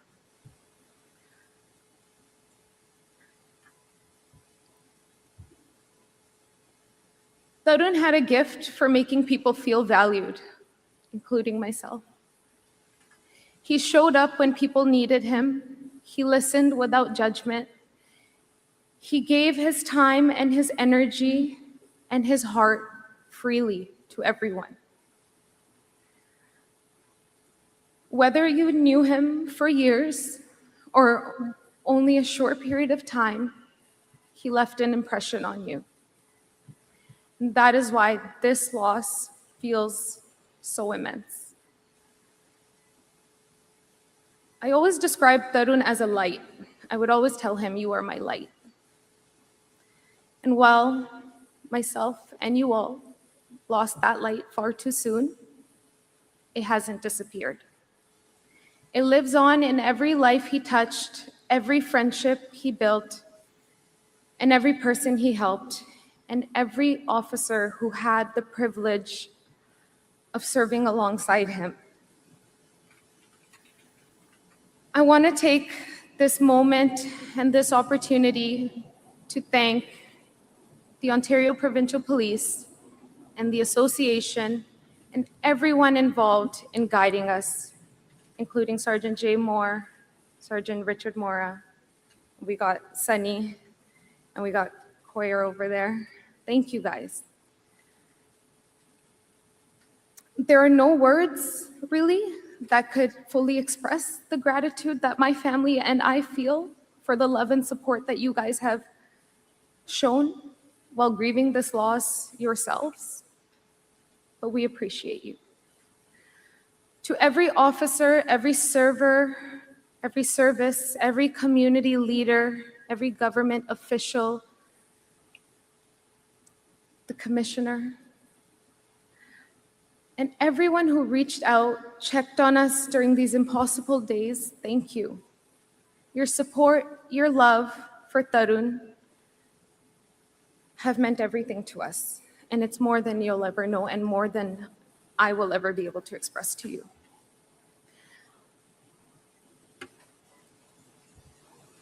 To the entire Dufferin County Detachment and Tarun's platoon, Tarun loved you all with his whole heart. He was proud to wear the uniform, but he was just as proud of the people who stood beside him wearing it. You were more than co-workers, you were also his family, and you also became mine. You challenged him, supported him, you laughed with him, you helped shape him into the incredible, extraordinary officer that he became. Every time he spoke about work, I want you to know that he spoke about all of you in admiration, in respect, and in deep gratitude. One of the things that I, standing here, am most thankful for is that Tarun never kept those parts of his life separate. He introduced me to people who mattered to him the most. He shared your stories. He spoke about you often. He built these relationships long before I ever knew how much I would need them. Because when my world fell apart, I wasn't left alone.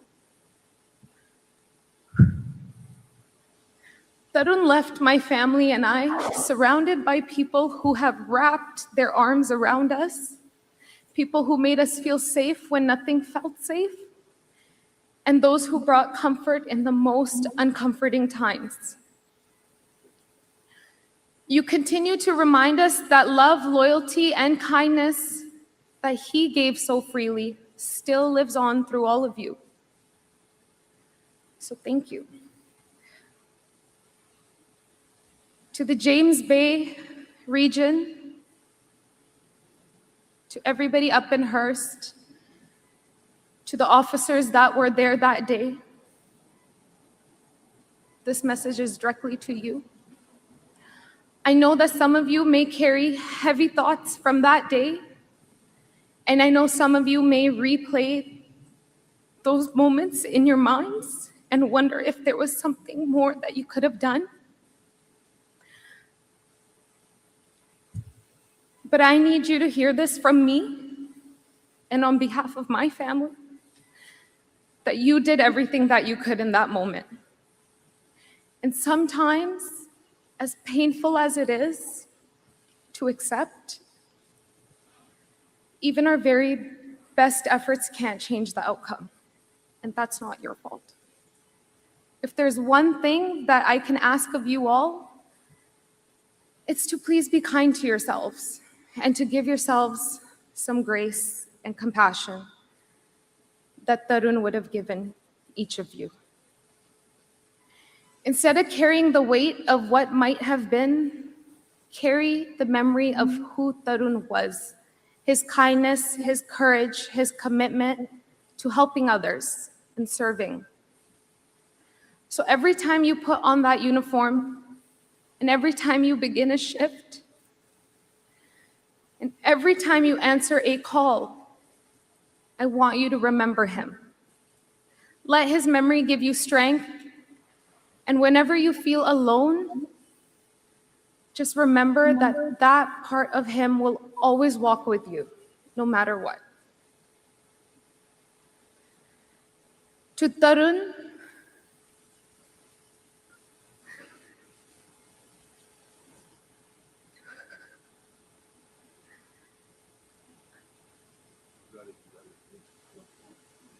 Such a tough time. my words fall short of how I feel. But I am so lucky to love you and to be loved by you, and I'm so proud of you. Thank you for choosing me and loving me so much. So much. It has been an honor, and it will continue to be an honor to be your wife. And no amount of time would ever have been enough, truly. But I will cherish every moment we shared. You are my greatest blessing, my best friend, the love of my life. I love you with my whole heart. Until we meet again, I hope you rest peacefully.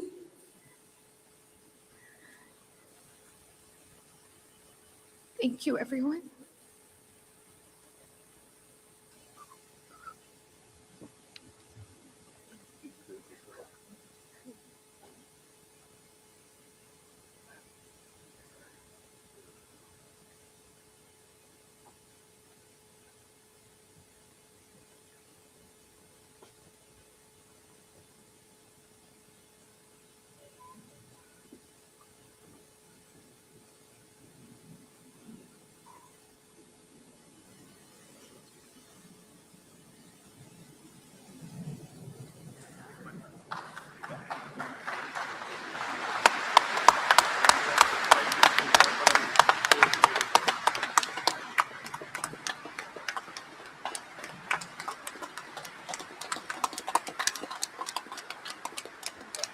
What a strong lady. Very, very strong at this age, this young age. Tough for the family.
Thank you for sharing with us, Kamal. Those words will bring great comfort to all of us in this room. I would now like to invite Mr. Ashok Bali, Tarun's father, to share some reflections.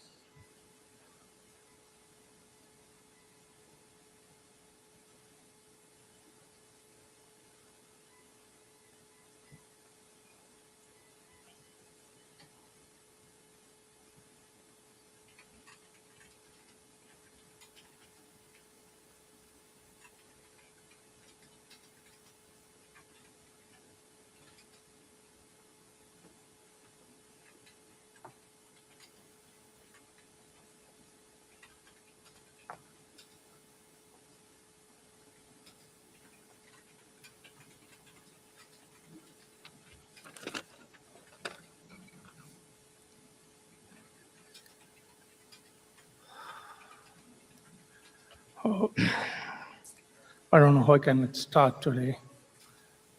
Hello, everyone.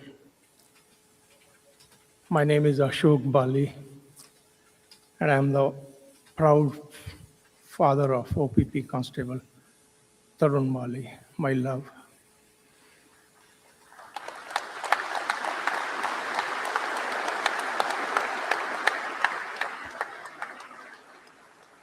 Thank you, guys. First, I want to express my sincere gratitude to all of you for being here today. It means more of our family than words can say. I would also like to extend a special thank you to the Ontario Provincial Police for standing beside us, for supporting us through this incredibly difficult time. I love you guys. You guys, incredible, really, really. I also want to thank the leaders and members of our community for honoring my son in such a special way. The love, respect, and support you have shown our family will never be forgotten. These are no words that can truly describe the loss we are feeling. As a father, losing a son is a pain that is impossible to put into words. But if there is one message I would like to leave with everyone today, it is this: please, please, and humbly I will say, everybody, respect this profession and hold it in the highest regard. Every day, police officers leave their families behind and put themselves in the trouble way to protect us, protect you, protect everybody. The courage, dedication, and sacrifice they show should never be taken for granted. It deserves our recognition, our appreciation, and our support with our open heart to them. They are the real heroes whosoever is having this stress.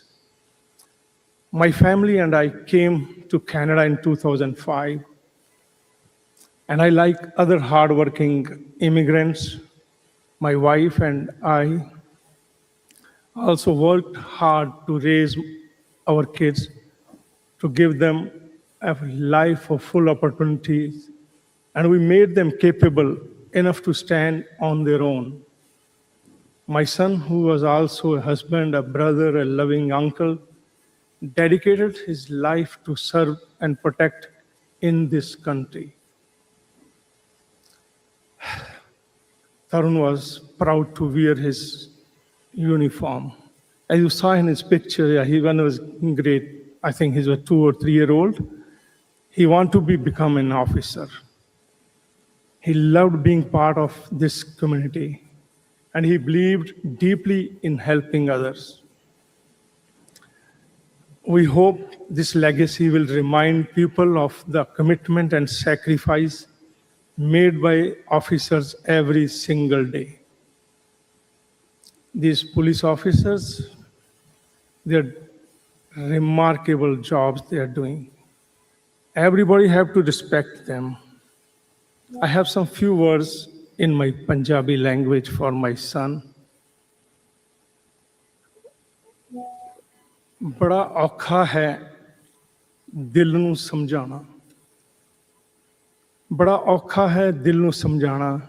It's very hard to convince your heart. तेरा छोटी उम्रे सानू छड्ड के चले जाना. You're too young to leave us. याद करके गुरुआं दी कुर्बानी. I'm remembering my ancestors, my forefathers, my gurus. They have done the sacrifice for the nation, for the country. मैं मान लिया ओदा पाना. I accept his decision, whatever the decision by the God.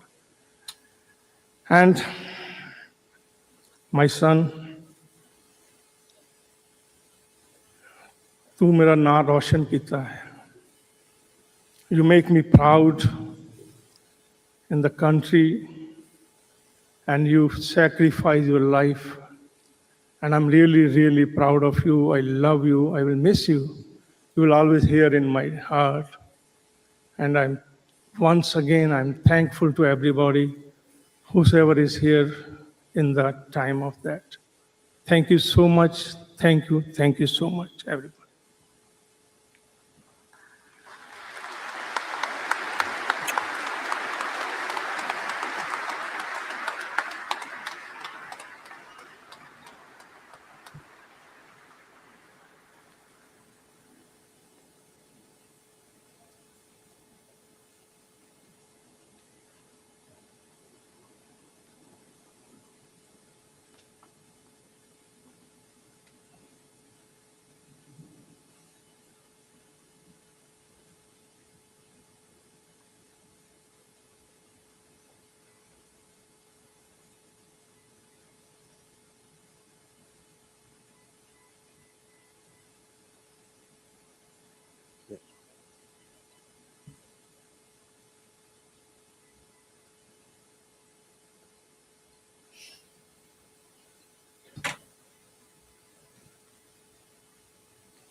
Thank you, Mr. Bali. I will now invite Tarun's family members and friends, Haider Bajwa, Sahil Kohli, and Ankush Sharma to share some reflections.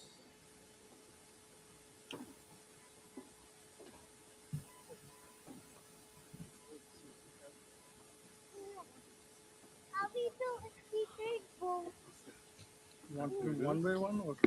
One by one. Yeah. Okay, so you can go first. Okay. Go speak. Say we love you, Chachu. Take a jaldi. Okay, Vance. I'm gonna speak something. Speak, okay. Bolo. I love you, Tarun Chachu. Mamu. Om Trambikam Yajamhi Sugandhim Pushtivardhanam Orevadukami Mandinan Mrityo Mukshiyamamrita Om Bhuvarviveshaha Tastaditar Arenyam Gorevas Siddhi Mahi Deyo Nona Prachodaya. I love you, Chachu. I love you. I love you.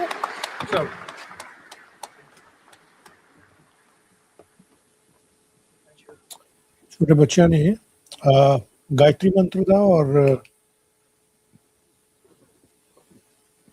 महामृत्युंजय का मंत्र जड़ा बोलिया ओम त्र्यंबकम यजामहे सुगंधिम पुष्टिवर्धनम उर्वारुकमिव बंधनात् मृत्युर्मुक्षीमामृता. तो Hello, everyone. Gayatri मंत्र. My name is Sahil, and I'm one of Tarun's many close friends.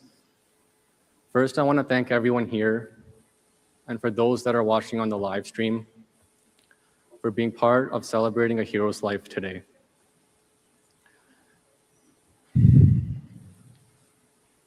The love and support Tarun's family and friends have received over the past 9 days has been truly incredible, and we are all very, very grateful for it. Growing up, Tarun was never the smartest in the room, he was never the fastest, and definitely wasn't the quietest one in any room he entered. But if there was one thing he was best at, it was showing up with a smile on his face, day after day after day.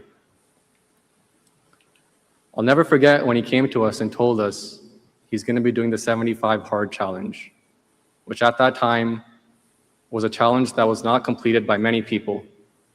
And I remember we all looked at him and we laughed. We told him, you won't make it past day 5, but good luck, buddy.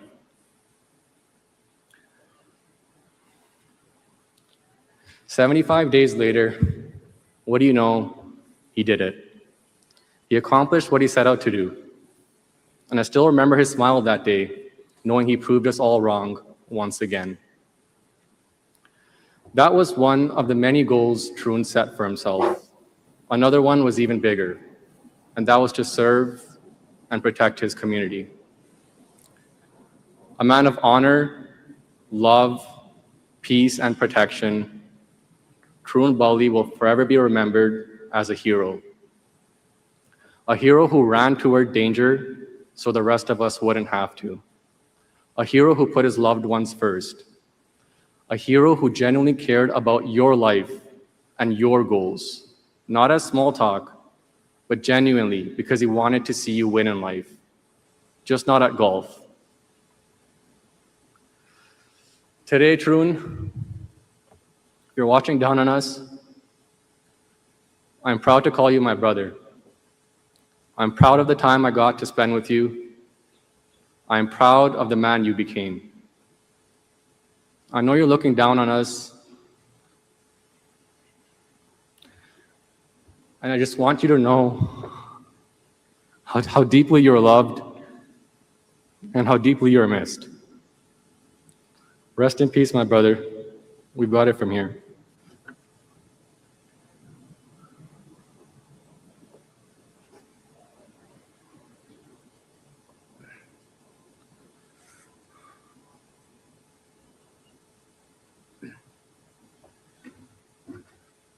Hello, everyone. I'm Hader, and for the last 20 years, it's been an absolute honor to share the majority of my life with a superhero, Tarun Bali. For all of us in this room, you can attest to how selfless and caring he was. His smile lit up any time he walked into the room. Tarun had a determination that showed up in everything that he did, even his wardrobe. No matter what the scales said, he was convinced that he was a size medium, and nothing could change his mind.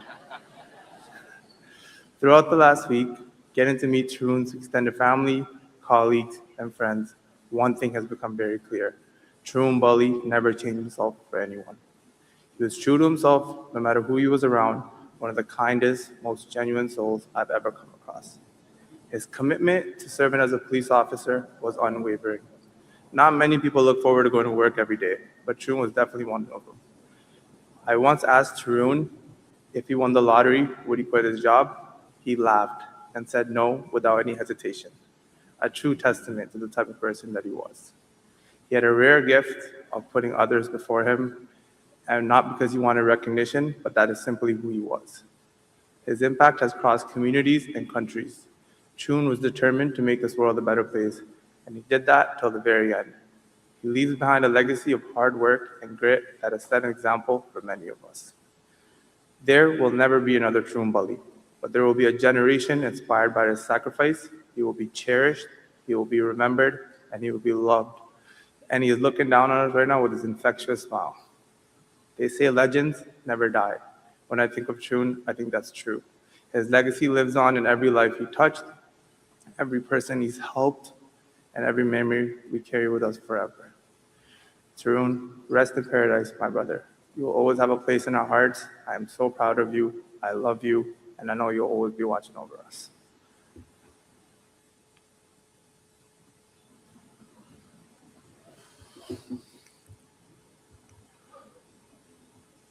Hello, everyone. My name is Ankush, and I am one of Tarun's older cousins, a very proud older cousin. Tarun was born in India and very proud of his heritage. And he came to Canada with a dream, and that was to become a police officer. He built a life here. He proudly wore the uniform of a Canadian officer. And not only did he become an OPP constable, but he sacrificed his life fighting for Canadians. An Indian man came here, sacrificed his life fighting for Canadians. Story is one of courage, sacrifice, devotion to the country that he called home. And today, as we say goodbye, we also give thanks and celebrate his life. We're grateful for the years and memories and moments we were blessed to share with Tarun. We deeply miss his smile, his presence, his aura, everything about him. Comfort of knowing he was there for us. His energy was unmatchable. One memory that we have is we played tennis a lot. He was always better than me, but I never told him that. So today, I'm still gonna say I'm better. But he got frustrated sometimes and would throw his racket to the ground. And I'd ask him, like, why are you so serious here? What's wrong? And he looked at me and say, I'm way better than this. And at the time, I was just like, it's just tennis, and we're just having fun. But that was his mindset. That's how he carried himself about everything. It was 100% or 0%. And I'm very, very proud to be his cousin because of the man that he became, because of that mindset. He was competitive, but it was never about winning or beating other people. It was about pushing. And whether as a husband, or whether as a brother, or whether as a son, he wanted to be better in every aspect, as a friend, and as a police officer as well. That drive made him the man that he is, and that's why I look up to him as my younger brother. I'll always remember him, and for his family, the loss is immeasurable. His brothers, his friends, I speak for all of you guys. He was not just a best friend and a cousin and a brother to us, he was a role model to us. And his parents, loved ones have lost someone whose presence brought so much joy to their lives.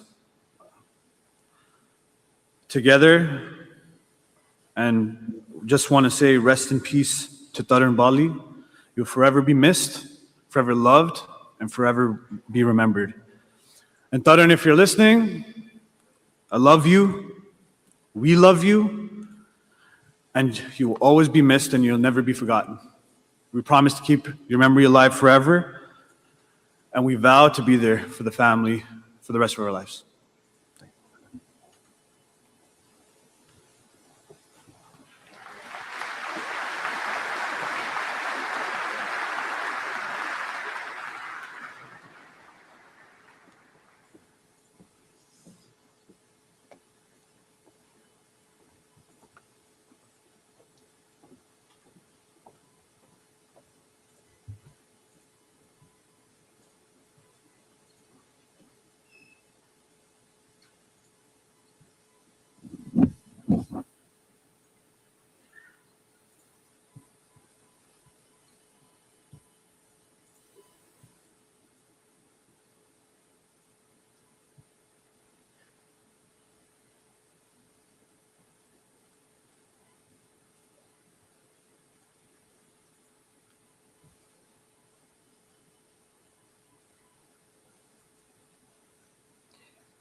Thank you for sharing those wonderful reflections.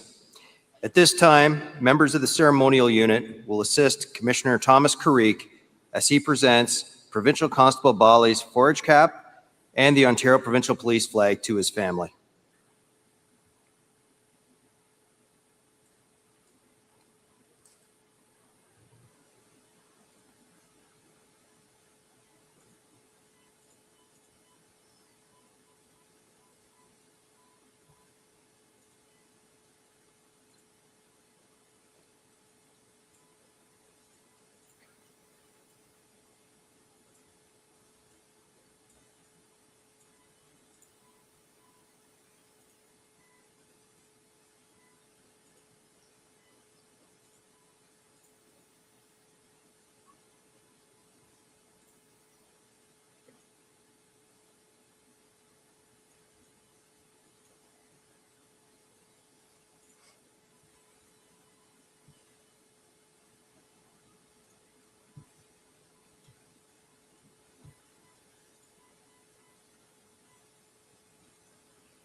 I think this ceremony is about to finish now.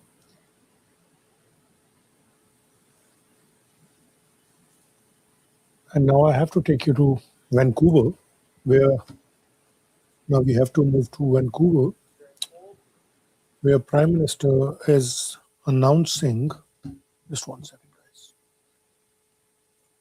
Let's move this. I have to take you to Vancouver now, where Prime Minister is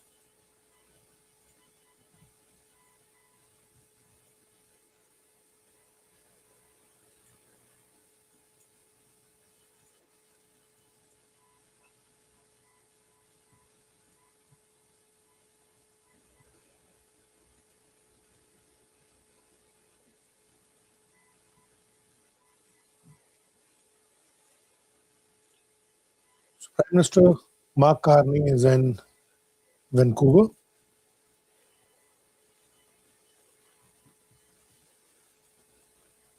And he is going to announce. I'll let the Premier introduce his team from the provincial side. And first and foremost, I want to acknowledge our hosts here on the site. On Lynch housing Group and the whole and team who infrastructures. are building the River District, an extraordinary neighborhood here in Vancouver. Vancouver's fastest growing neighborhood, I think, at this point, and fantastic housing with a mix of affordability, which is great work by many people over many years and coming to fruition here. As former mayor of Vancouver, I saw the difference that housing and infrastructure investments can make for our communities. But for most of my years, we were missing federal and provincial leadership that was needed to get everyone around the table to build that essential infrastructure, that essential housing and transit. Je suis très heureux que maintenant, sous le leadership de Premier ministre Mark Carney, nous pouvons avancer avec notre plan pour bâtir un Canada fort. Now we have federal and provincial leadership alongside the community and a clear plan with a shared sense of purpose. We are delivering results by working together across all levels of government. And there is a deep alignment here with the BC government. And we've already forged a solid partnership on affordable housing. Better transit, community infrastructure, and local services don't just improve the quality of life, though. They help spur that housing, the development of housing, alongside job opportunities and stronger communities. And that's exactly what today's announcement is about, because building more homes, we need to build the infrastructure that makes that possible. And this is part of that broader effort. So the Build Canada Homes BC Housing Partnership is supporting home building and affordability across the province. Alors que nos communautés grandissent, on choisit d'être là, on bâtit des partenariats et un Canada fort. Through the Building Community Strong Fund and Strong Transit Fund, we are going to make investments with BC in the infrastructure that supports our growing communities. And with that, it is my great honor to welcome Canada's Prime Minister, Mark Carney. Merci. Thank you all. Wow, so good to be here. Good afternoon. I think we just made it to afternoon. Good afternoon. Premier Eby, what a pleasure. I'm going to say more about Premier Eby in a moment. Yeah, no, it's all good. It's all good. Well,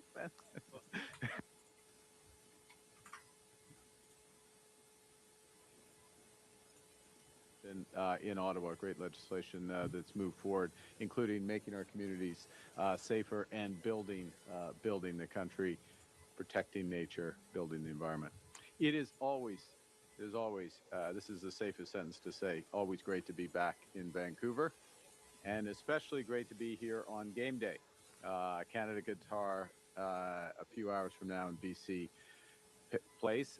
Also, somewhere around this great city is our Secretary of State, Adam Van Couverden, who is Canada's FIFA Sherpa. That is great work if you can get it. And somehow, I guess you get a gold medal, good things happen to you. Adam is our FIFA Sherpa. I said I was going to say a few more words about Premier Eby, and there's much I can say, but I just want to congratulate the Premier, the province of British Columbia, City of Vancouver, for showcasing the best of Canada and of the beautiful game. I mean, we are welcoming the FIFA World Cup here. It is the pinnacle of sport. More than 350,000 fans will come to Canada, to Vancouver. Yes, that will create thousands of jobs. Yes, it will add hundreds of millions, indeed billions, to the Canadian economy. But by far the most important element will be the experience of the world coming together to celebrate when it needs it the most. The audio is not that great. Let me just change the channel from here to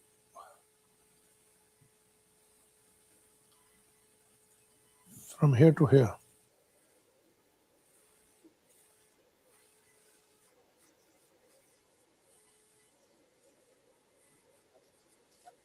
Homes through 14 partnerships across this country, including 700 units here in BC and a lot more to come. There's 4,500 units already under construction or about to break ground in the next 3 months. En mars, nous avons déposé un projet de loi qui permettra de débloquer 1,5 milliard de dollars en fonds fédéraux pour aider les provinces et les territoires à réduire le coût de la construction de logements. Et depuis, nous avons affecté plus de 280 millions de dollars spécifiquement à la Colombie-Britannique. Now, we know, above all in the Lower Mainland, there are challenges. There have been challenges in the housing market, but there are now signs of real progress. Rents are starting to come down. Affordability is beginning to improve. Rents are now at a 20-month low. The rent-to-income ratio has fallen to its lowest level in over 6 years. Vancouver, rent for a one-bedroom apartment down 6% over the last year. Now's the time to reinforce that progress by tackling housing from every angle. Some of the issues, BC, not enough affordable homes are being built, emphasis on affordable. So demand continues to outpace supply. And at the same time, there's too many completed condos sitting empty.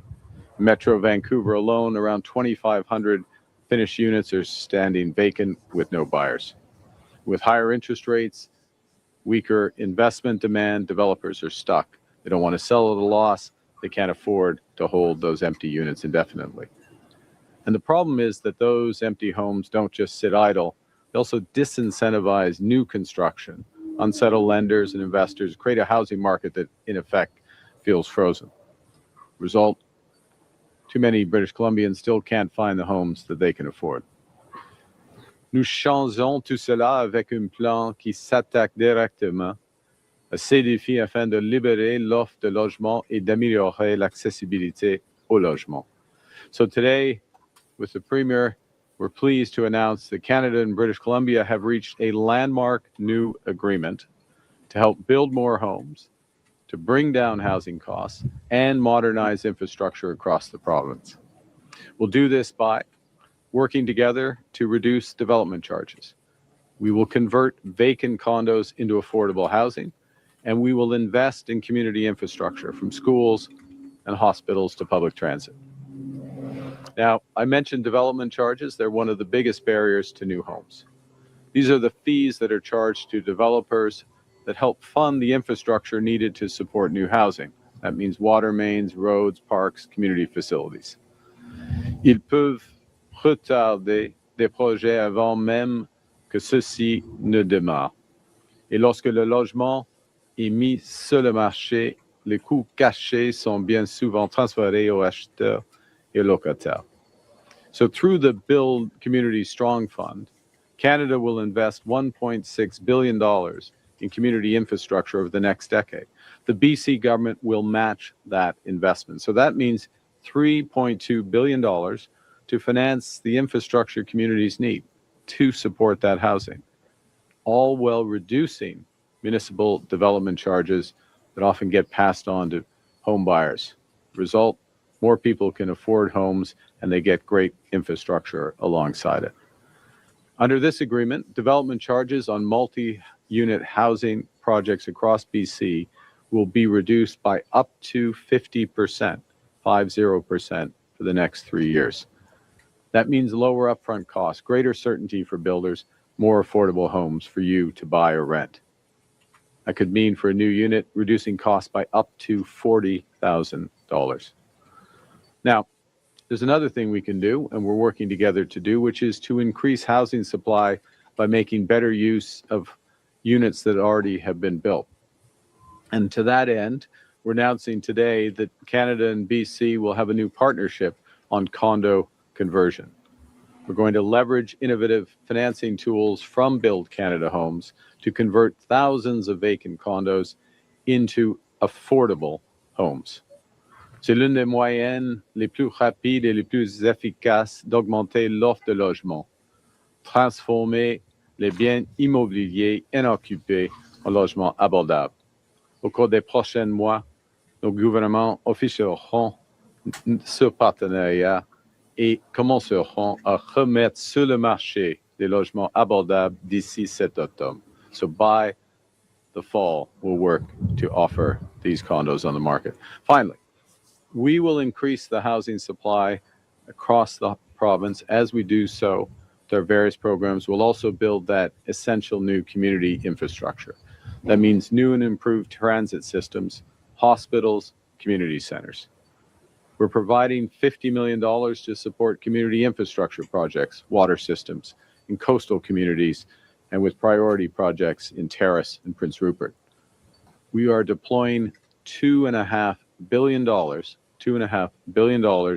the Canada Public Transit Fund to build new transit infrastructure projects, bus routes, modernize transit networks across BC, including support for projects such as the Surrey-Langley SkyTrain extension. 8 new stations along the Fraser Highway, an expansion that will significantly reduce commute times, allow commuters to spend more time with their families. Okay, so I'll give an example, a trip from Langley Centre to King George Station taking just 22 minutes. Now, this is true across the country, but it's also true here in BC. In many communities, hospitals were built back in the 1970s.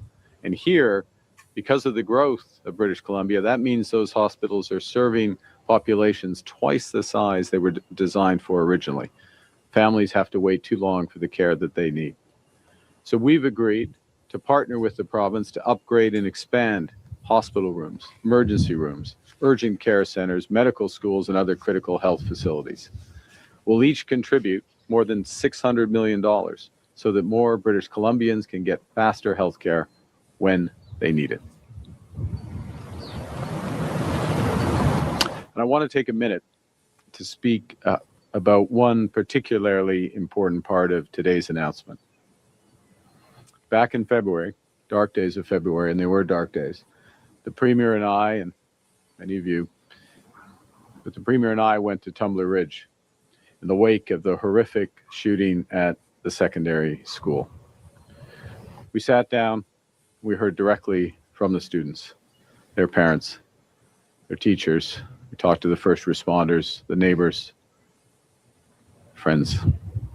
And we talked about what could be done to begin to help heal from that trauma, that loss, unspeakable tragedy.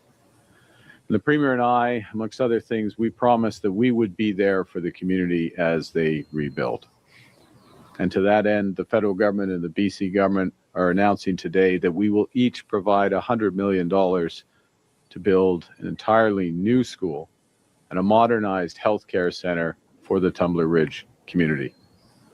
A new school for bright kids to learn, grow, and dream, and better facilities for the incredible healthcare workers who support those in need.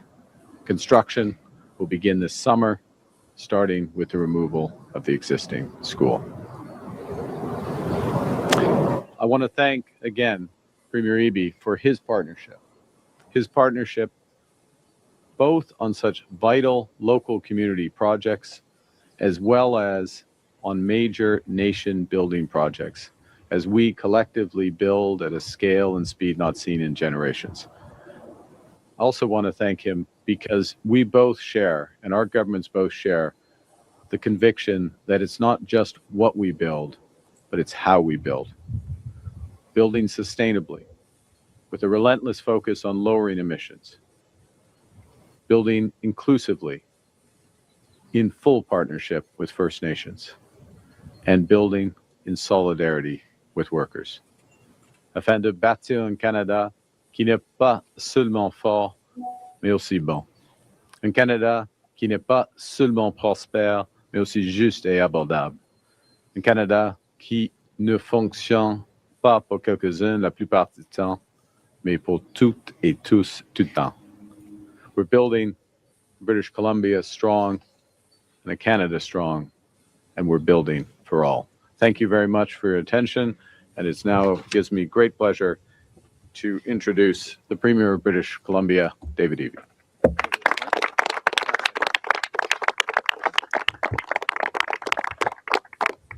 Thank you very much, Prime Minister. We are so glad to have you here in British Columbia. I'm joined by my colleague, Susie Chen.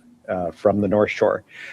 She, in her community, is C-SPAN, where they're building the ships right now under a national shipbuilding strategy to protect and defend Canada and reestablish our seafaring capacity in the country. Nikki Sharma, our Attorney General, that worked with your team on delivering meaningful reforms around the criminal law, and super appreciative of your team's efforts to get that all across the line. Jesse Sunner, who is working on a $250 million training fund for young people so that they can get the skilled trades training that they need on the major projects that they're working on delivering for Canadians together. Sunita Deer, who has been working overtime to ensure that people who arrive in Canada, new arrivals, get the skills, get their experience recognized so that they can get to work. Gary Begg, our caucus chair, who helps keep everybody together in a line, former police officer from Surrey, and Amna Shah at the end of the line, who's working on our anti-racism strategy, among other pieces. This is your hardworking BC team here in British Columbia. And of course, we'll have the housing minister speak in a moment. Did I miss? George Chow. George Chow. You know, this is George Chow's constituency, I think. And he's hosting us here. This neighborhood that we're in is probably the fastest growing neighborhood in Vancouver.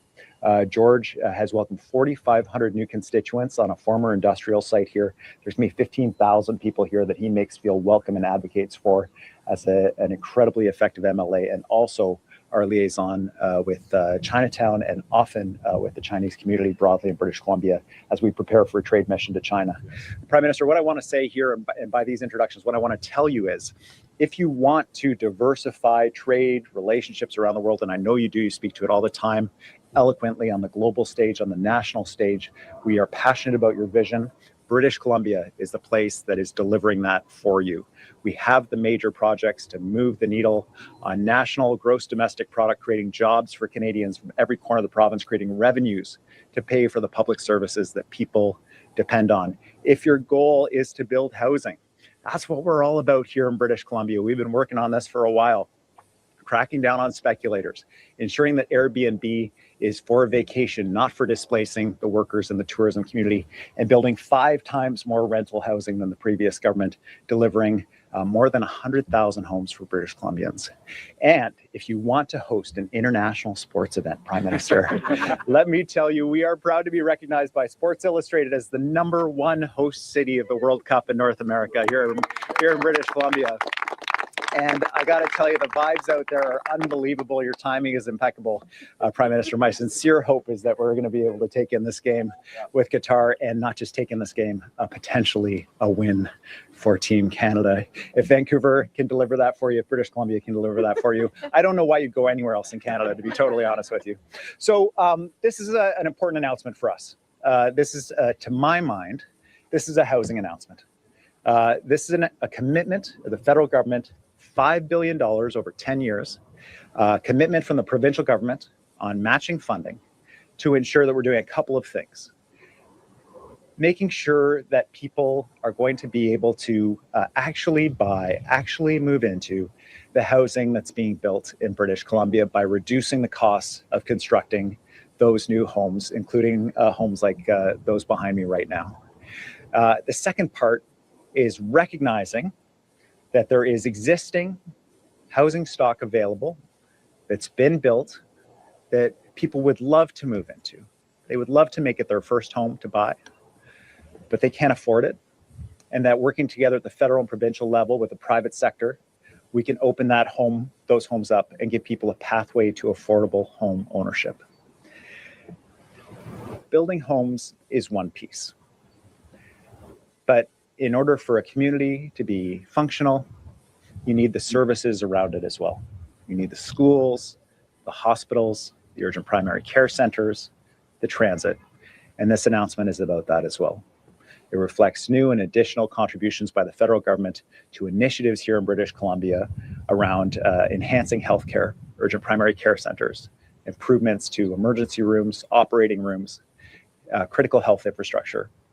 It means additional investments, badly needed investments, in transit to reduce traffic on our roads and give people an opportunity to get to where they want to get faster. And if that's a World Cup game, I will reflect on the fact that more than 1 million people took transit a new record for TransLink for the first game of the World Cup, and I hesitate to mention it, but it is even more than took transit in the Taylor Swift concert, Eras concert. So we're setting new records here. The demand is huge, and the contribution is meaningful from the federal government here. Together, British Columbia, the federal government, working to build a strong and united Canada in this incredibly challenging time for families in British Columbia, in Canada, and around the world. In a time of instability, today's announcement is an important symbol to me of the shared commitment between the provincial and the federal government to make life better for British Columbians in a time when things are challenging. And it's evidence that governments can work together to improve the quality of life for people. And that is the goal, I know, of every single person that's standing up here for this announcement and our whole caucus within the BC NDP government. So again, colleagues, federal colleagues, it's great to see you. I hope you have great times and celebrations today, whether you're in a fan zone or on Granville Street or wherever. We're so excited to have you here at this moment. And I want to thank you for your shared partnership and this work that we're doing together to build up beautiful British Columbia and our entire country. Thank you very much.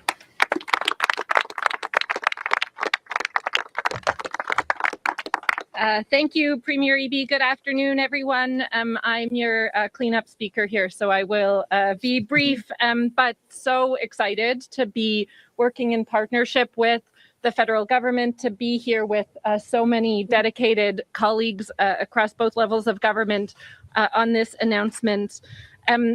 People across BC are feeling real pressure, the cost of rent, trying to buy a first home, or simply finding a place that works for their family and loved ones. Housing is one of the biggest sources of stress for people trying to stay in their community, for seniors looking for stability, or families wondering if home ownership is within reach. Our job is to stay focused on what matters most, building more homes faster and more affordably, removing barriers and supporting communities as they grow, because housing and infrastructure go hand in hand.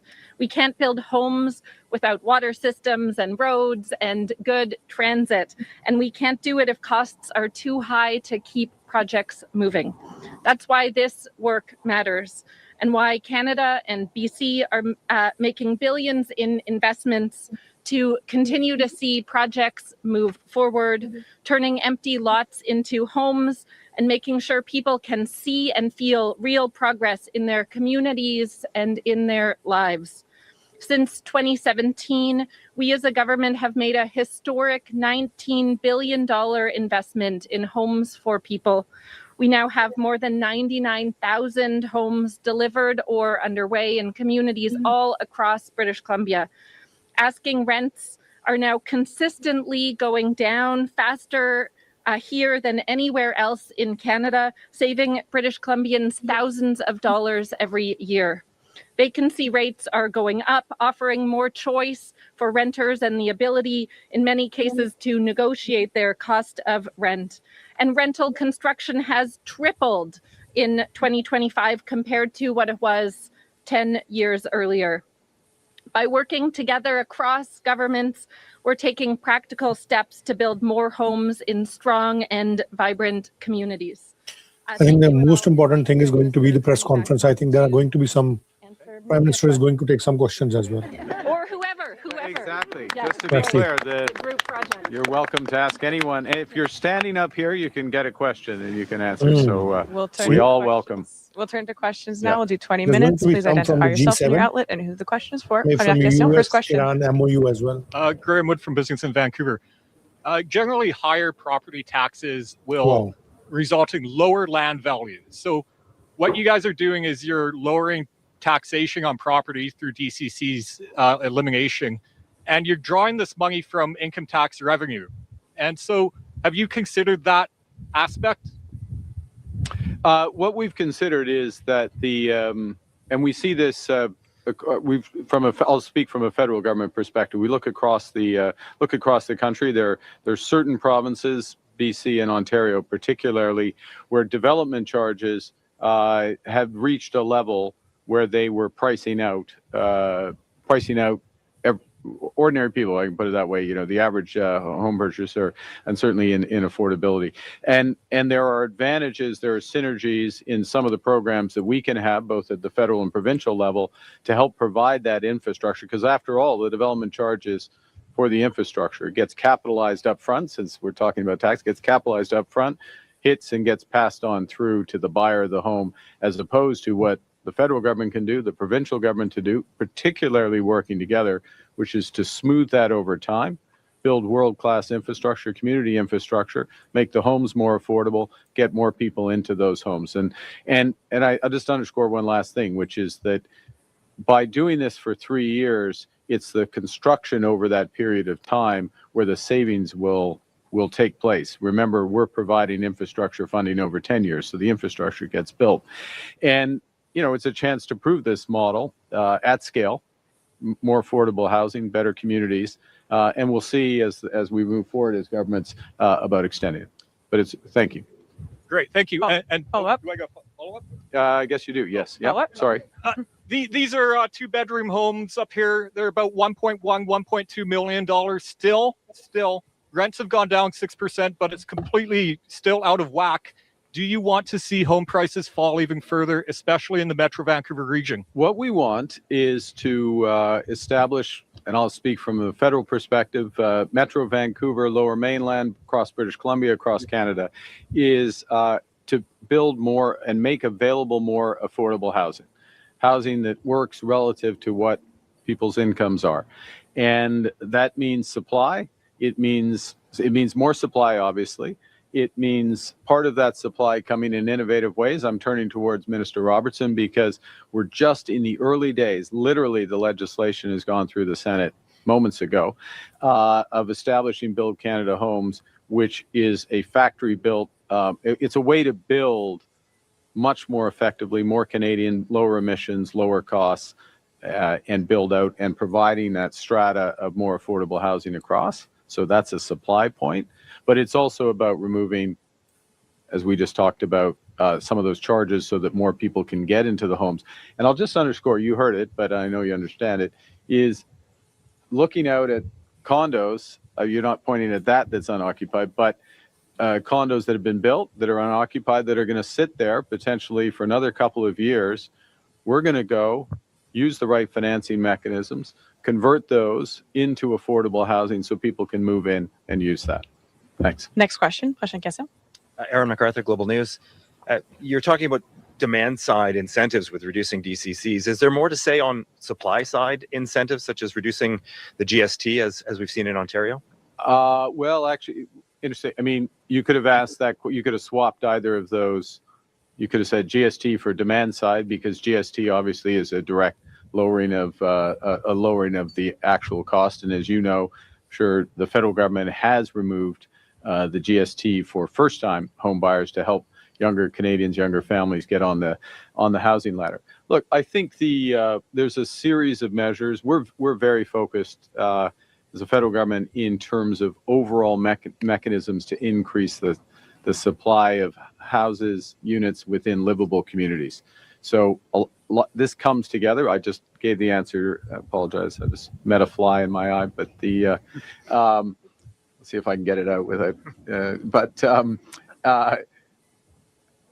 Using our the power of working together to spread out those development charges, that is going to help both supply and demand, because it means that if I'm a developer and I'm looking at an opportunity, the all-in price that I have to pay, I pay the development charge, then I decide how much of that I can pass on, has gone down. And so that helps unblock some of the development there. So the short answer is, it's too late for a short answer, but it is both sides. Both sides of those are connected. I would view the development charge as more of a supply side mechanism than demand side, particularly because, as Minister Boyle underscored and the Premier did, it's combined. If you want to step up and answer more, it's combined with that infrastructure build, which of course is you're building communities, so it's supply side. But Premier. Thanks, Prime Minister. Just on the difference between our initiative with the federal government and Ontario's, the Prime Minister is absolutely right. The federal government has eliminated GST already for first-time homebuyers here in British Columbia. We've eliminated the property transfer tax for first-time homebuyers on properties in British Columbia, and we don't have PST on those homes. So if you're a first-time homebuyer, you're already getting the Ontario program here in British Columbia. So when we engaged with the federal government, it was like, do we want to extend that tax relief to people who have already bought into the property market who might be buying their second or third home? And the answer was no. We want to make sure that we're prioritizing people who are trying to get into the market. And that has led to the innovative conversations with Minister Robertson and his team, supported by the Prime Minister, about how we can work with the private sector in this underused stock inventory of condos to facilitate more people being able to get into the housing market, and that's what I'm really excited about. It is a very different program than Ontario's, but we're also in a different environment here. I'll just reinforce that last point, which is housing is not a commodity. There are different structures in different markets, and markets in different places of their evolution, and that's why when in designing, you work with the province, and the province works locally, and that's why you see all the individuals up here, because they're representing that. As a follow-up, I'd like to hear more about converting empty condos into homes for people. Does that involve the government buying extra stock from developers and then renting those out, or reselling them? Are there details you can give us on that? You have two things. I mean, there's different models, and we'll work through the modalities and bring it out in the fall, is what I said in French. But you can do both, and my view, experts will design it, but one would look to do both. Effectively, though, what you're doing is buying them at a price, spreading out the financing, because you can do that, the financing of the underlying condo at our financing rate, but targeting at a level that is affordable. So, and it is a way to clear off on the books of this overhang. Yeah. Next question. Hi, my name is Rob Buffum. I work at CTV, and my question is for the Prime Minister. It's on behalf of a colleague, and it relates to CUSMA. President Trump, as you'll know, has made a range of comments on how he feels about CUSMA, including yesterday talking about his preference for it terminating immediately. I guess they want to know, you've obviously been in frequent conversation with the president. What are your thoughts as to whether he actually wants to see it extended for 16 years, keep it for 10, or get rid of it right away? Well, I'd welcome a prediction on today's game. Prediction on today's game. Well, okay, let me start with the easy one. First off, I think today's game, I think it's going to be a great game. I think it's going to be a great match because the Qataris they're a good side. We saw it against Switzerland. It wasn't just the late goal, but the way they were organized, and they're tough at the back. Canada's, it's an exciting team. It's an attacking team. Alphonso Davies is going to be back, suited up. He's on the bench. We're recovering from our injury, so we've got a lot of options. We're great at the back. We've got a great keeper. So I think it's going to be great. The atmosphere is going to be unbelievable in BC Place. The atmosphere on Granville, the atmosphere around here, atmosphere everywhere is unbelievable. You can feel it in the city. So it's going to be a great game, and I can't remember what the first part of your question was about. Does Trump want to get rid of it right away? I know. No, look, I think, as you say, I had a number of conversations with the president in parallel in the last few days at the G7 on a range of issues, including some of the commercial aspects. But there were very detailed, a series of technical conversations.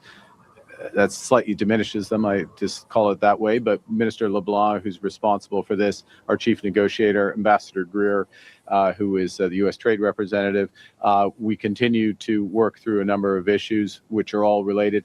And what I'll refer to is, let me take Ambassador Greer's testimony to Congress on a variety of occasions. In effect, the underlying structure of CUSMA has been preserved. It continues to operate for 85% of our exports. Without any action, it will remain in place for the next decade. There's an opportunity to extend it. There's always been the opportunity for any of the parties to cancel it with 6 months' notice. it's no secret the president in recent years has not been the biggest fan of CUSMA or other trade deals, but there are specific things that we can work together on, and including, I'll just put on the table, since we're in British Columbia and we're talking housing, on forest products, which we continue to press with the Americans. Thank you. My follow-up's for Premier Eby. Premier Eby, there was a poll out yesterday you'll be aware of from Angus Reid that showed your party trailing the Conservatives by 11%, and people are dissatisfied with things ranging from affordability to housing to healthcare. The latest cost estimate for FIFA ranges up to $729 million. How important for you is it that this thing goes off successfully? How much is invested in terms of your government with people catching FIFA fever and probably fueled by a win today from Canada? Well, the priorities for British Columbians are what we're talking about here today. It's affordable housing. It's affordability generally. It's strong public services, healthcare, transit, and it's jobs and opportunity. It's what we're working with the federal government on all the time. I sure hope Canada wins. But in terms of the election 2 years from now, what are people going to be looking at?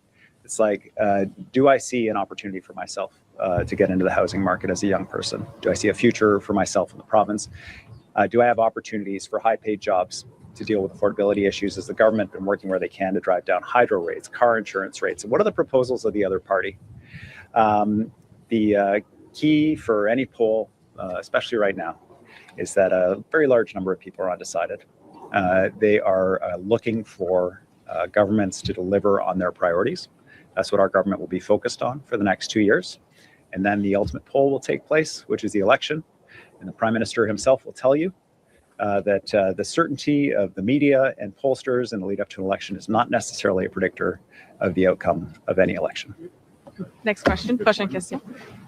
Michelle Kassoub, CBC. 2 questions for the Prime Minister from colleagues in Ottawa. Was a foreign entity involved in a criminal for hire network that is behind shootings at Toronto synagogues and the U.S. consulate? I won't comment on specific investigations underway. Follow-up. And you recently said the American and Israeli military action against Iran was worth it. Do you believe that military action was necessary to get the deal that the U.S. and Iran now have? I think, as I said in recent days, that I welcome the deal that President Trump has negotiated, and I want to particularly today acknowledge the leading role that His Highness the Emir and his Prime Minister Al Thani played in helping to bring this conflict to an end, or create the possibility with this agreement to an end. And we had extensive discussions about the agreement with the Emir, with His Highness Sheikh Mohammed of the United Arab Emirates, with President al-Sisi, with other players in the region and beyond. And what's important now is to make this work, because what it does is it creates more than a framework, but it creates a foundation to achieve peace. And what's necessary for that peace is a few items that I'm just going to underscore. The first is why this all started, which is ensuring that Iran does not acquire a nuclear weapon. That is at the heart of this agreement. It's all anchored in and around that. There is a exceptionally broad coalition of countries now that are dedicated to that in the region, beyond the region, and Canada fully supports that. We supported that objective from the start. Secondly, that the broader aspects of this conflict, particularly in Lebanon, are addressed. It is part of the agreement. Thirdly, that the financial elements and other elements of the agreement are performance-based, so that they're not, there's no automaticity to them. It's actually progress with respect to the Strait and with respect to denuclearization. And fourthly, and this is crucial, and I want to underscore this, you will see it in the joint statement of G7 leaders that came out in the last 24 hours, that we take the broader opportunities that are created by this agreement. Let me be very specific. You saw G7 come together and reinforce the intention for actual, Canada did on the day, but also the intent of further sanctions on Russia to end the senseless slaughter in Ukraine, The resolve there has been redoubled and broadened, including the economic sanctions there, because, in part for some, because of the stabilization in oil markets and others, and also the broader efforts for broader peace in the Middle East, very much including Gaza and the West Bank. Thank you. Next question. Kurt Black, City News. Also a question for the Prime Minister. I'm glad you brought up the G7. Leaders there were quite favorable about the role that Canada could play in providing energy supplies to the global market. Some analysts, though, have been kind of skeptical on whether just one new pipeline to the West Coast, an oil pipeline, would be enough to keep up with demand. Is your government hoping to build more pipelines than the one that's being discussed with Alberta? So thank you for raising that question, because it was significant. And let me give the quick context and answer your question directly. The first is that you always need to apply the lessons of a crisis, certainly a war, a conflict. One of the lessons of this conflict might have been obvious to some going into it, but it's certainly obvious to everyone now, of the extreme risk created by the concentration and the risks of the Strait of Hormuz. There's a need to diversify energy infrastructure in that region itself. I won't go into all the details, but there was discussions of multiple pipelines and new energy infrastructure in that region, so that the export in future would not be 100% dependent on the Strait of Hormuz, and very serious part. And within that context, the G7 and the broader partnership recognize the very considerable contribution that Canada and British Columbia can and will make to energy diversification. Why do I say that? Yes, there's discussion, as you know, of a coastal pipeline and expansion of TMX, two important contributors, but LNG too, siliciums, wood fiber. I mean, these extraordinary projects that only Canada, and I would say only Canada and British Columbia can do, which are Indigenous partnerships, low carbon LNG trains. So in other words, the actual liquefaction in that process is best in class, top quartile, top decile, in some cases ultimately net zero.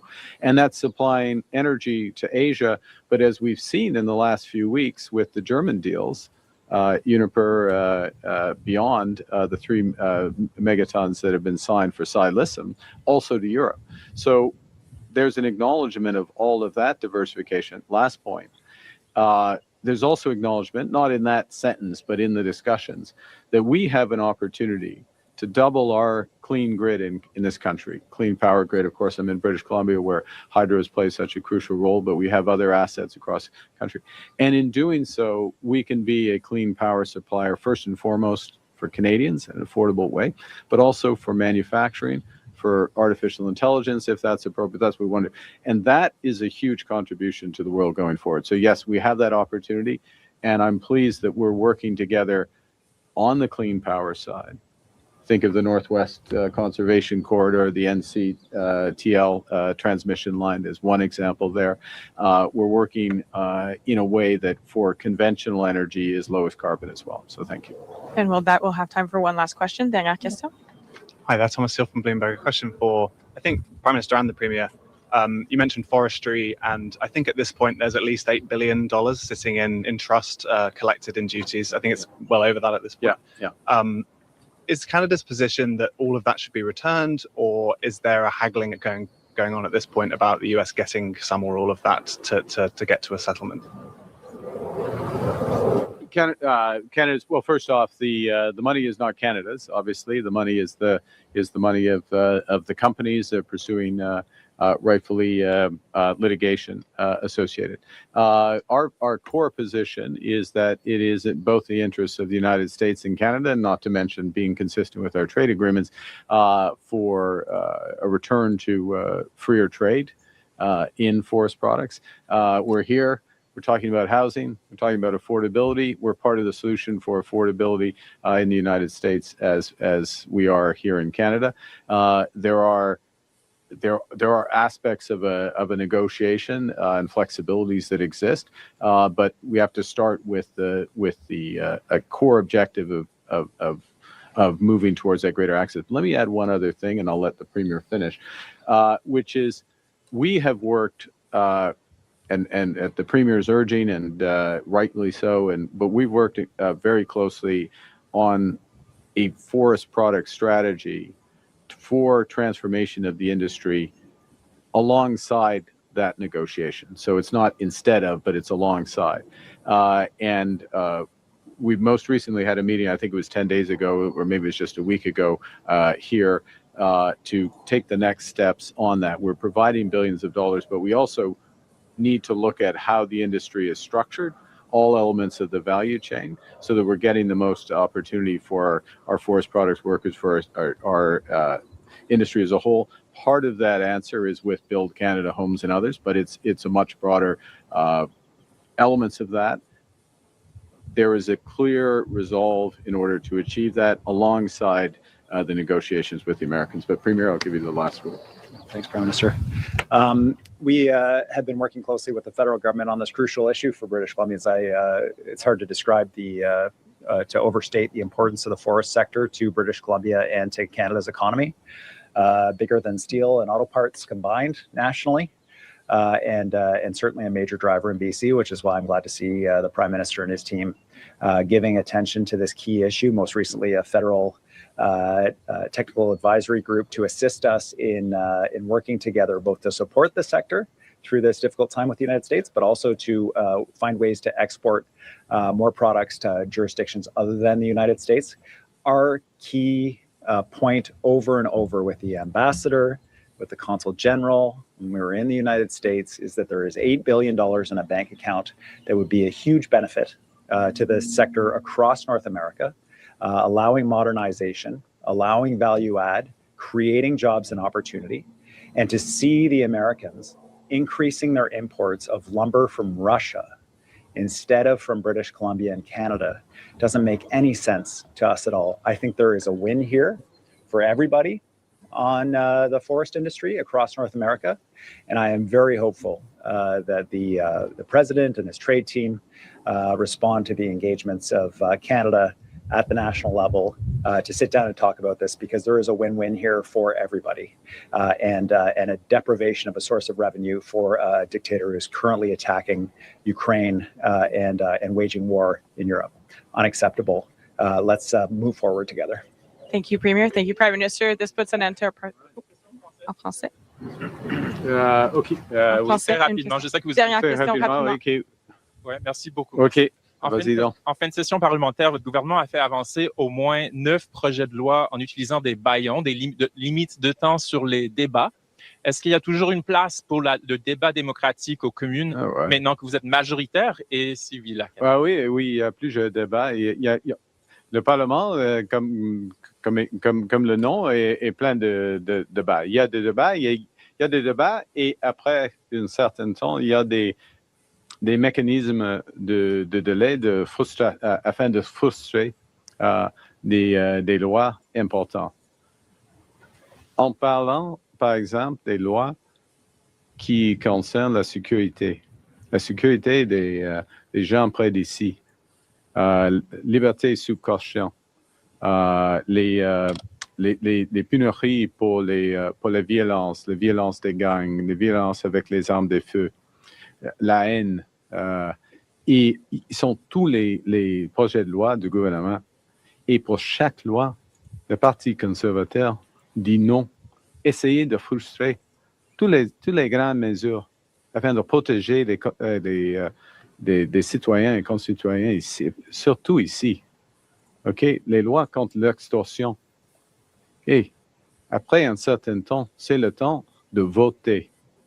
Et le Parti libéral votait pour la protection des citoyens et des concitoyens. Et le Parti conservateur votait chaque fois contre.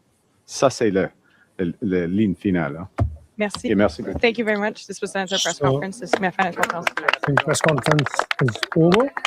So, ਜਿਹੜੀ ਆਪਾਂ ਗੱਲਬਾਤ ਕਰਨੀ ਹੈ ਥੋੜੀ ਜੀ US ਦੇ president Donald Trump ਦੇ ਬਾਰੇ ਐਂਡ ਸਾਈਮਲਟੇਨੀਅਸਲੀ US ਦੇ ਵਾਈਸ ਪ੍ਰੈਜ਼ੀਡੈਂਟ ਜਿਹੜੀ ਵੈਂਸ ਅੱਜ ਸਵੇਰੇ ਮਾਰਨਿੰਗ ਉਹਨਾਂ ਦੇ ਵੱਲੋਂ ਇੱਕ ਇਨਫੋਰਮੇਸ਼ਨ ਜਿਹੜੀ ਆ ਉਹ ਦਿੱਤੀ ਗਈ ਜਿਹੜਾ ਅਗਰੀਮੈਂਟ ਜਾਂ ਜਿਹੜਾ ਇੱਕ MOU ਸਾਈਨ ਕੀਤਾ ਗਿਆ ਵਿਦ ਇਰਾਨ ਔਰ ਉਹਨੂੰ ਲੈ ਕੇ ਕੁਝ ਤਸਵੀਰਾਂ ਜਿਹੜੀਆਂ ਸਾਹਮਣੇ ਆਈਆਂ we have seen those pictures ਜਿਹਦੇ 'ਚ US ਦੇ ਪ੍ਰੈਜ਼ੀਡੈਂਟ ਡੋਨਲਡ ਟਰੰਪ ਔਰ ਇਰਾਨੀਅਨ ਜਿਹੜੇ ਪ੍ਰੈਜ਼ੀਡੈਂਟ ਨੇ ਮਸੂਦ ਪਜ਼ਸ਼ਕੀਆਂ ਉਹਨਾਂ ਦੇ ਵੱਲੋਂ ਸਾਈਨ ਜਿਹੜੇ ਕੀਤੇ ਜਾ ਰਹੇ ਆ ਔਰ ਇਹ ਤਸਵੀਰਾਂ ਤੁਸੀਂ ਦੇਖੀਆਂ ਵੀ ਹੋਣੀਆਂ ਯੂ ਮਸਟ ਹੈਵ ਸੀਨ ਤੁਸੀਂ ਇਹ ਤਸਵੀਰਾਂ ਜਿਹੜੀਆਂ ਉਹ ਦੇਖੀਆਂ ਵੀ ਹੋਣੀਆਂ ਔਰ ਤੁਹਾਨੂੰ ਪਤਾ ਹੋਣਾ ਇਹਦੇ ਬਾਰੇ ਇਹ ਤਸਵੀਰਾਂ ਜਿਹੜੀਆਂ ਕੱਲ੍ਹ ਤੋਂ ਹੀ ਬਹੁਤ ਚਰਚਾ ਦੇ ਵਿੱਚ ਆਉਣੀਆਂ ਸ਼ੁਰੂ ਹੋ ਗਈਆਂ ਸੀ ਪਹਿਲਾਂ ਲੱਗ ਰਿਹਾ ਸੀ ਕਿ ਸ਼ਾਇਦ ਅੱਜ ਜਿਹੜਾ ਇਹ ਸਾਈਨਿੰਗ ਸੈਰੇਮਨੀ ਜਿਹੜੀ ਆ ਹੋਏਗੀ ਬਟ ਇਹ ਕੱਲ੍ਹ ਹੀ ਹੋ ਗਈ ਇੰਟਰਸਟਿੰਗਲੀ ਔਰ ਇਹਦੇ 'ਚ ਖਾਸ ਤੌਰ ਦੇ ਉੱਤੇ ਤੁਸੀਂ ਦੇਖੋ ਕਿ ਸਾਈਨ ਕਰਕੇ ਇਹਨਾਂ ਨੇ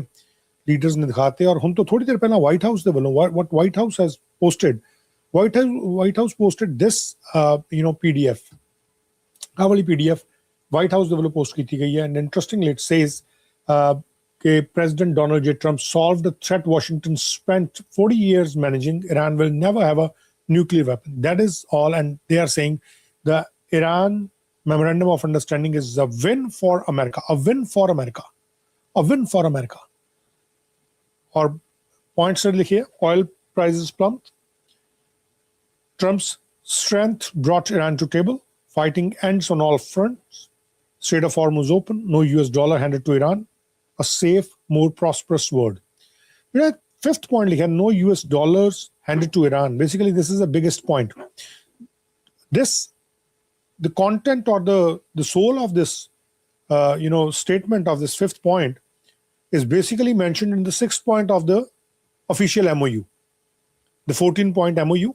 The sixth point is categorically mentioned that there's going to be, US is going to give them or US is going to facilitate help taking some advice from others or taking help from others and providing $300 billion to Iran. And it's not mentioned whether it's going to be from the America's pocket or whether it's going to be from other Gulf countries' pocket. So, आज इस मौके दे उत्ते, आज today, US Vice President J.D. Vance has explained about this. How this $300 billion will be given to Iran. And who is going to give this amount to Iran? So that is going to be the one thing. The second thing, I think within few more minutes, a US President will be speaking to media as well. But before that, let me take you to J.D. Vance press conference.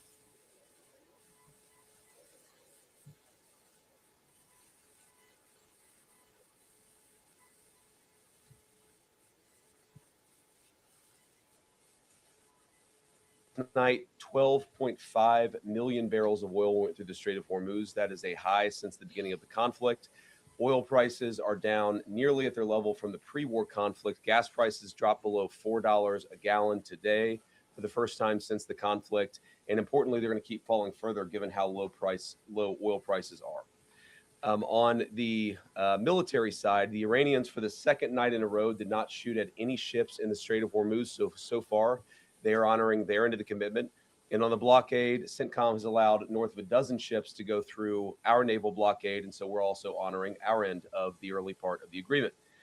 On the military side, a couple of things that are still true and will be true whether the Iranians comply with the rest of the deal or not. Number one, their nuclear program has been completely destroyed. Their capacity for enrichment, the facilities at which they were using to develop enrichment and develop a potential nuclear weapon, those facilities are still destroyed. Their conventional military is still destroyed.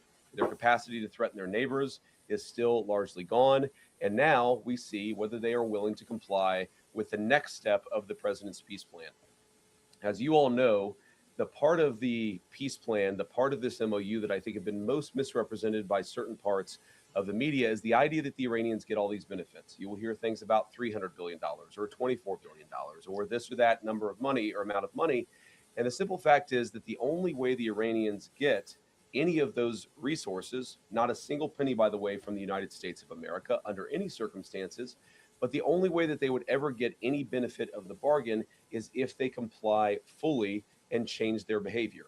And so you really have a win-win situation for the United States of America. If the Iranians don't change their behavior, their military and their nuclear program is still destroyed. If they do change their behavior, then they are going to have a transformative relationship with the Middle East, and the Middle East will have a transformative relationship with the people of Iran. That's a win for the American people and for the President of the United States, regardless of which option the Iranians ultimately choose. We obviously want them to choose the right option.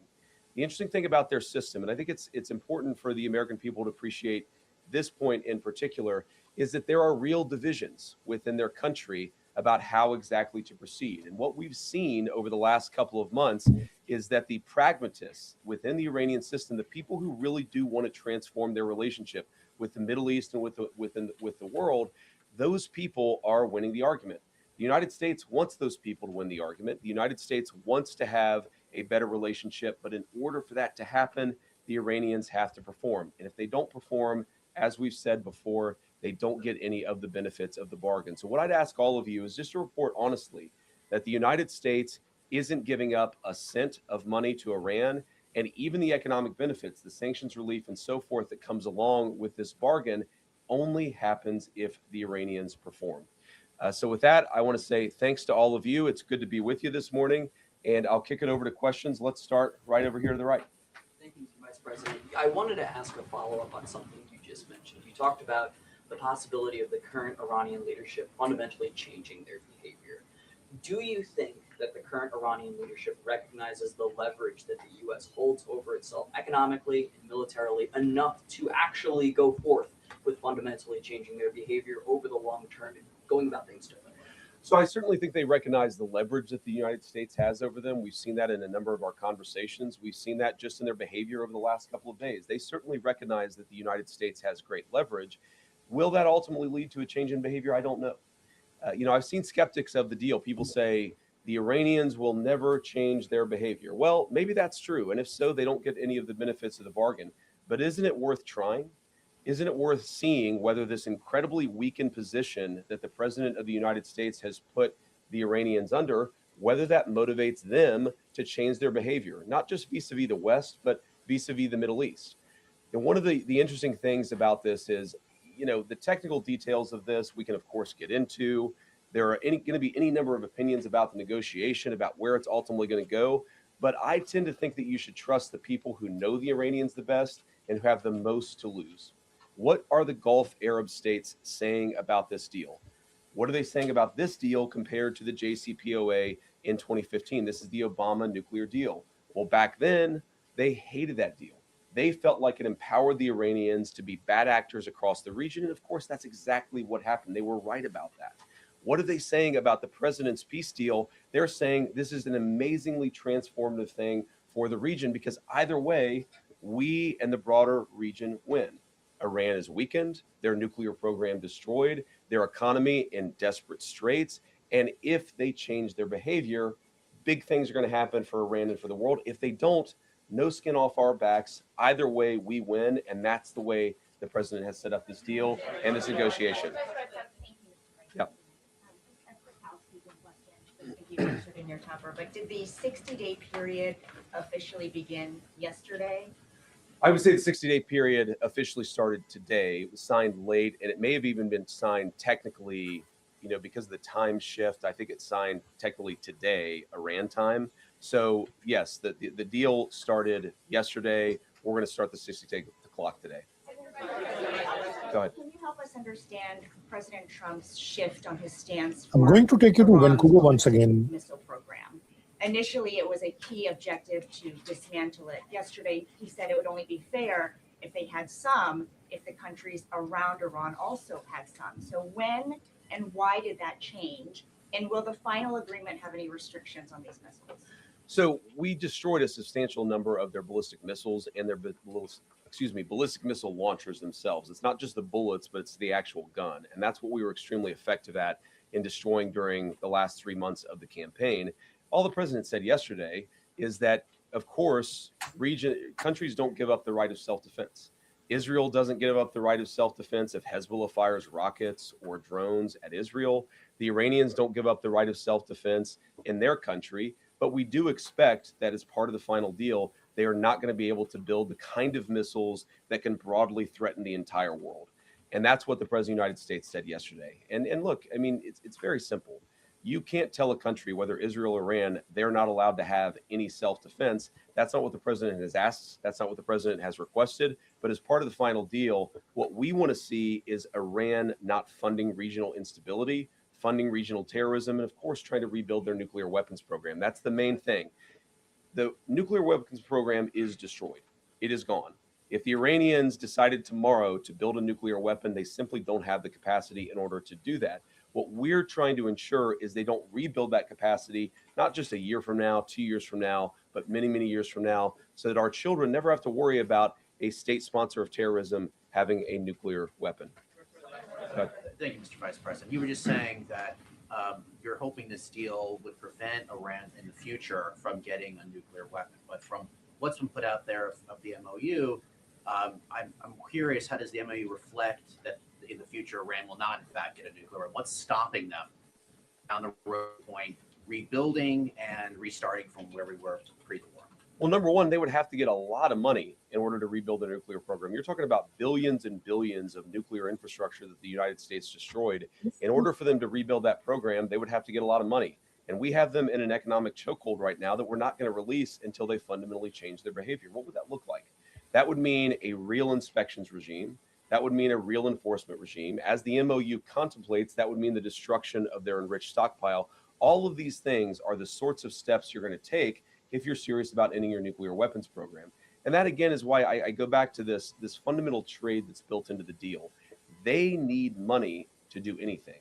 Their economy is in absolute dire straits. But in order for them to get any integration into the world economy, they're going to have to show us and verify for us that they are changing their behavior. And that's why the deal is set up in the way that it is. Go ahead. President Trump said yesterday that he was going to blame you if the talks with Iran go sideways. Are you worried that he's going to make you the fall guy?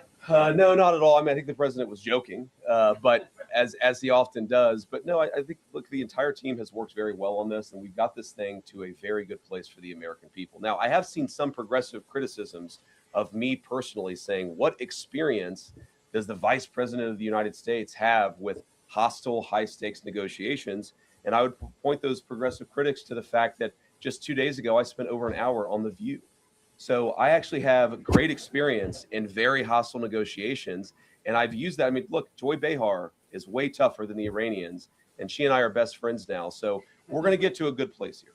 We're going to get to a good place. We're already at a good place. It's just a question of whether we can really get the icing on the top of fundamentally transforming Iran's relationship with the world. Go ahead. Of just timing questions. How soon, as the MOU lays out, can Iran start selling any of its oil that has sort of been impounded, right, with the blockade? And two, can you sort of explain the Lebanon component to the MOU and how that front works and the enforceability of it? Yeah, so the Lebanon component, this is about regional peace, right? This is about regional peace. And what that means is we expect Hezbollah is not going to be firing rockets and firing drones at the Israelis. And we also expect that the Israelis are not going to be going wild in Lebanon, right? Both sides have to honor their end of the deal. Now, as you guys know, sometimes these ceasefires are a little messy. The President of the United States said this a couple of weeks ago, that a ceasefire in that region of the world just means they're shooting a little bit less at each other than they were before. What you've seen is radical progress in Lebanon, less shooting, less firing, but you're still going to have these little flare-ups from time to time. And that's just the sort of thing that we're going to have to manage through the diplomatic process. Secretary Rubio's been sort of the... Let me just take you to Vancouver. Vancouver ਦੇ ਵਿੱਚ pre-victory march, ਕਿਉਂਕਿ ਅੱਜ ਉੱਥੇ game ਹੈ at 3 o'clock, Canada ਔਰ Qatar ਦੇ ਵਿੱਚ FIFA ਦਾ match ਜਿਹੜਾ ਹੋਣਾ, ਔਰ ਕੈਨੇਡਾ ਦੀ ਦੂਸਰੀ ਗੇਮ ਹੈ, and prime minister mark Carney ਨੇ ਵੀ ਉੱਥੇ ਜਾਣਾ. ਰਸਤੇ ਸਾਰੇ ਬੰਦ ਕੀਤੇ ਹੋਏ ਇਸ ਵੇਲੇ. What is the current situation right now? Let me just show you some of the visuals which I'm getting right now from different platforms, and I'll try ਕਿ ਜੇਕਰ ਉਹਨਾਂ ਦੀ ਇਨਫੋਰਮੇਸ਼ਨ ਮੈਂ ਨਾਲ ਦੇ ਨਾਲ ਤੁਹਾਨੂੰ ਦੇ ਵੀ ਸਕਾਂ, ਜਿਹੜੀ ਵੀ ਇਨਫੋਰਮੇਸ਼ਨ ਮੇਰੇ ਕੋਲ ਆ ਰਹੀ ਹੈ. Let me just show you the pre-FIFA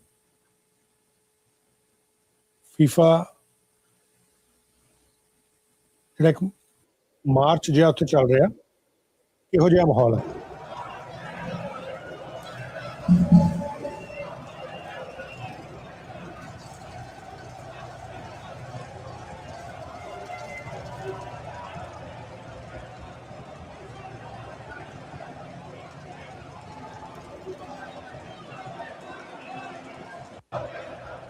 इस तरीके ਦੀਆਂ ਹੋਰ ਬਹੁਤ ਸਾਰੀਆਂ ਜਿਹੜੀਆਂ ਇਨਫੋਰਮੇਸ਼ਨਸ ਨੇ ਜਿਹੜੀਆਂ ਆਉਣੀਆਂ ਸ਼ੁਰੂ ਹੋਈਆਂ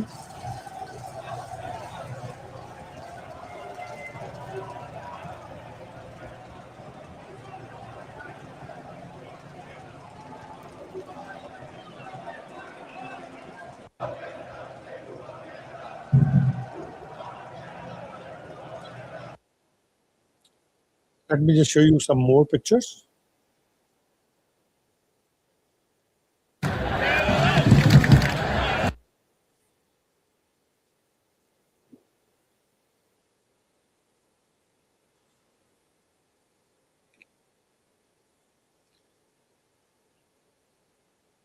बहुत ज़्यादा इस वेले भीड़ फसी हुई है, भीड़ बनी हुई है और पुलिस बहुत सारी है, फैंस ਜਿਹੜੇ ਸੜਕਾਂ ਉੱਤੇ ਆ ਚੁੱਕੇ ਆ and I think Prime Minister ਵੀ ਥੋੜੀ ਦੇਰ ਤੱਕ I think after lunch ਉਹ ਵੀ ਉੱਥੇ ਮੂਵ ਕਰਨਗੇ ਔਰ ਜਾਣਗੇ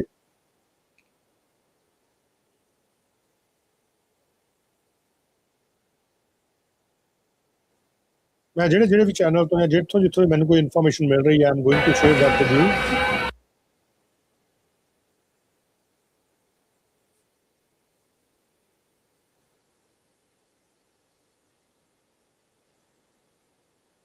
एक लाइव इंफॉर्मेशन भी आ रही है I am going to share that information with you as well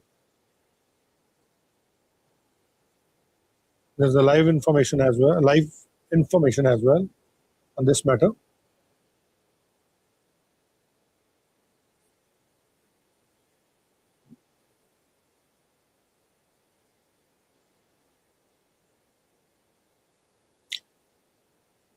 आज ਪ੍ਰੀਮੀਅਰ ਡੇਵਿਡ ਈਬੀ ਨੇ ਵੀ TSN ਦੇ ਨਾਲ ਆਪਣੀ ਇੱਕ ਤਸਵੀਰ ਜਿਹੜੀ ਉਹ ਸਾਂਝੀ ਕੀਤੀ ਸੀ ਇਸੇ ਸੰਦਰਭ ਦੇ ਵਿੱਚ TSN ਦੇ ਕੋਲ ਅਖਤਿਆਰ ਹੈ ਸਾਰਾ ਮੈਚ ਜਿਹੜਾ ਲਾਈਵ ਦਿਖਾਉਂਦੇ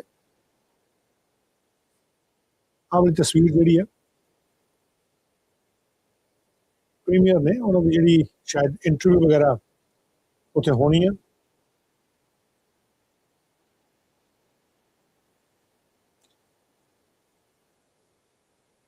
Look at this.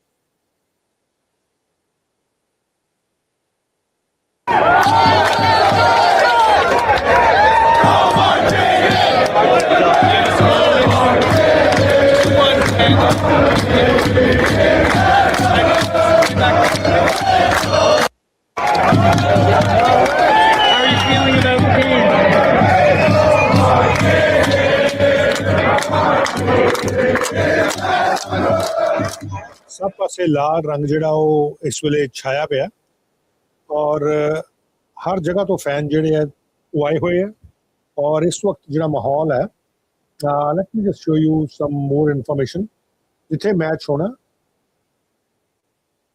ਉਹਦੇ ਨਾਲ ਜੁੜੀਆਂ ਕੁਝ ਇਨਫੋਰਮੇਸ਼ਨਸ ਉਹ ਵੀ ਮੈਂ ਤੁਹਾਨੂੰ ਦਿਖਾਣਾ ਲੇਕਿਨ ਸੜਕਾਂ ਤੇ ਕੀ ਹਾਲਾਤ ਹੈ let me just show you people are now crazy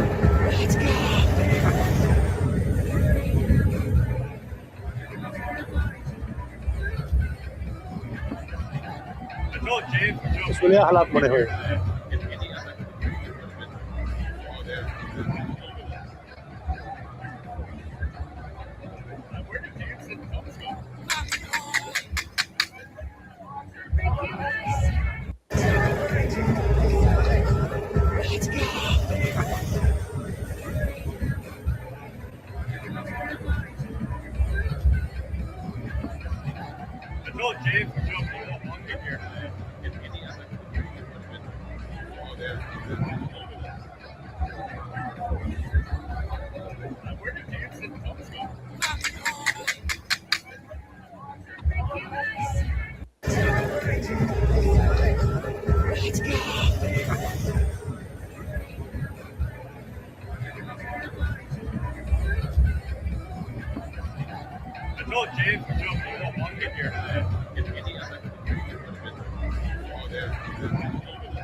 James, jump in. I'll get here.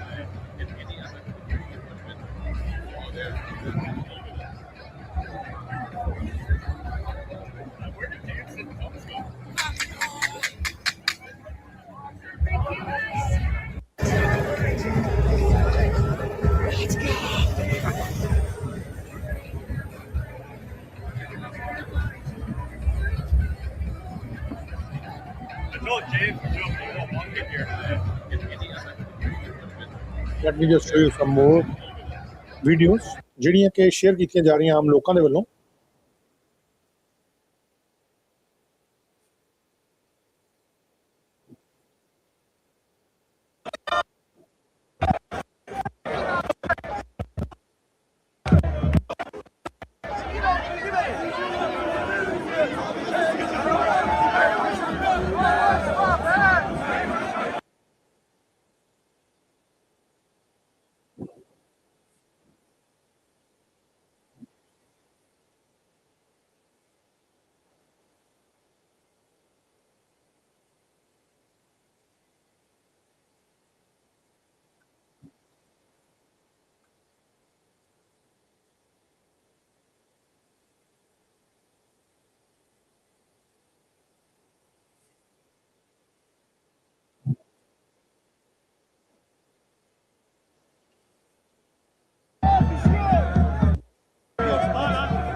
पूरा वैनकूवर इस वेले लाल रंग दे नाल और आप अपनी टीम दे कईयां दे झंडे ਜਿਹੜੇ खड़े होए आ।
It's in Vancouver right now, live.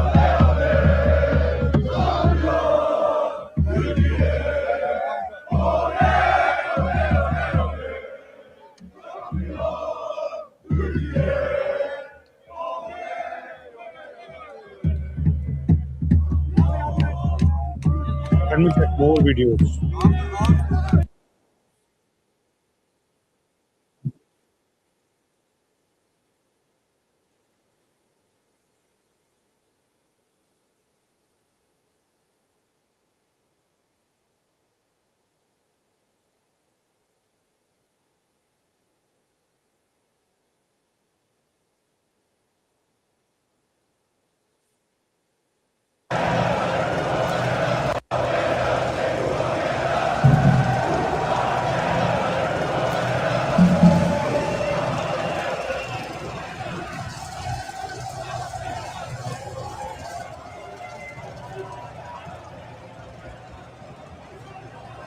People are going crazy right now. Let me just show you aerial view.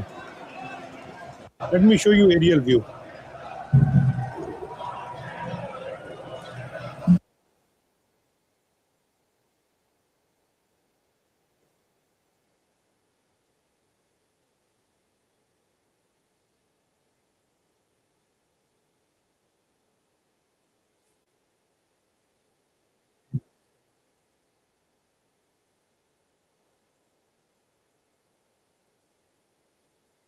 Let me show you the aerial view. ਜਿਹੜਾ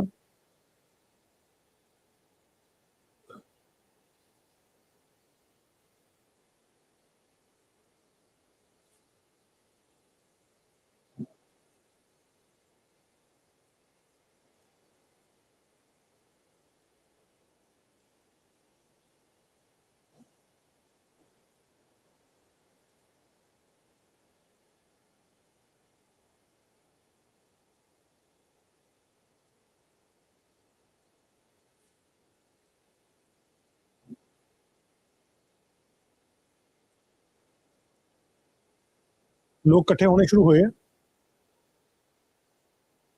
ऑलरेडी इकट्ठे होने शुरू हो गए, भीड़ पूरी बनी हुई है, स्काई ट्रेन जा रही है, कैन सी।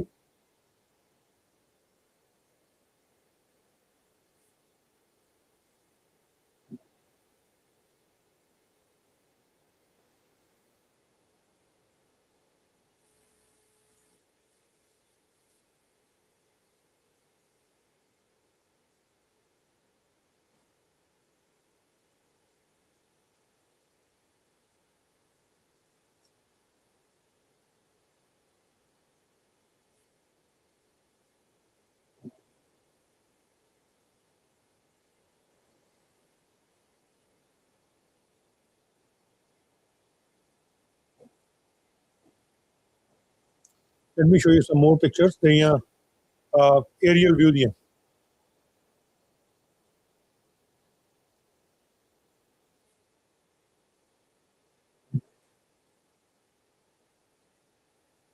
जिथे मैच होने हैं मैं भी जगह दिखाना ਤੁਹਾਨੂੰ।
Let me show you some of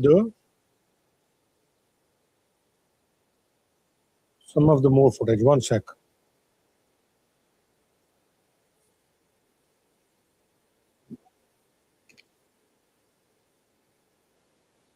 That's what is happening in Vancouver right now.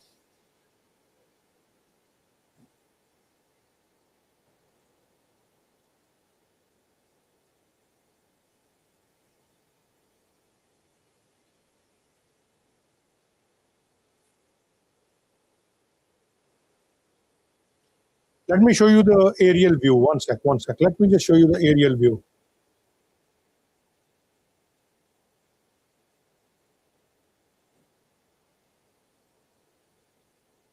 Let me just show you the aerial view. One sec.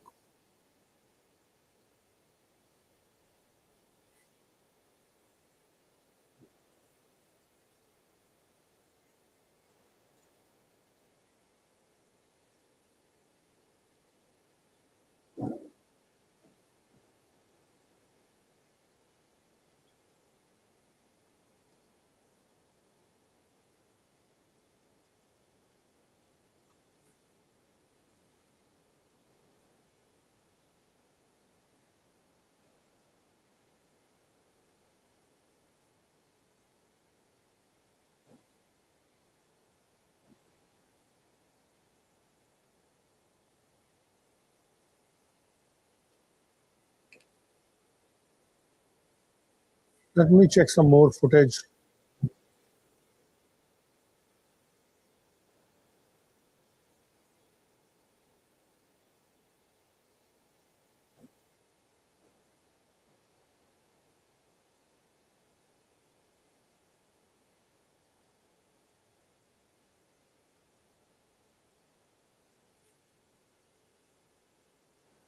One second.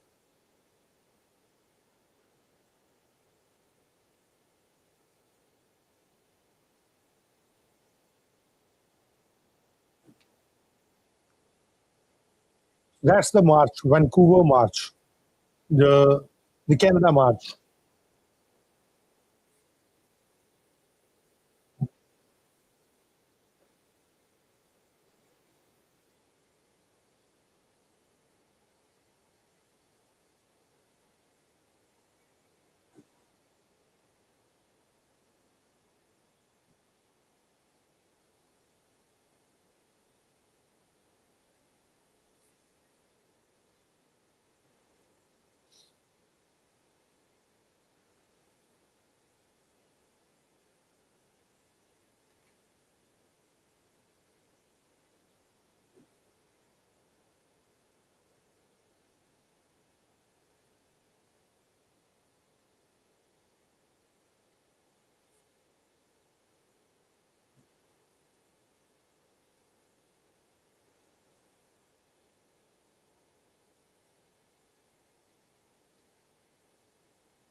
Let me check some more footage. 1 second.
Look at that. Wow, that's beautiful. That's magnificent. Amazing.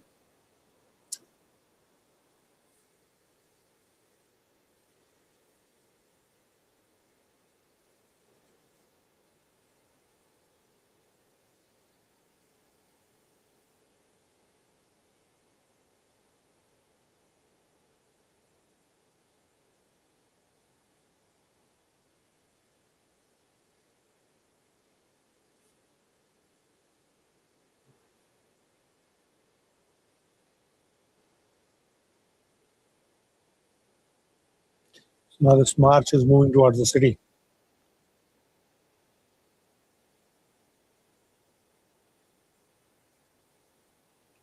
I have to check Vancouver Police Department as well.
Let me show you some more footage. 1 sec, 1 sec.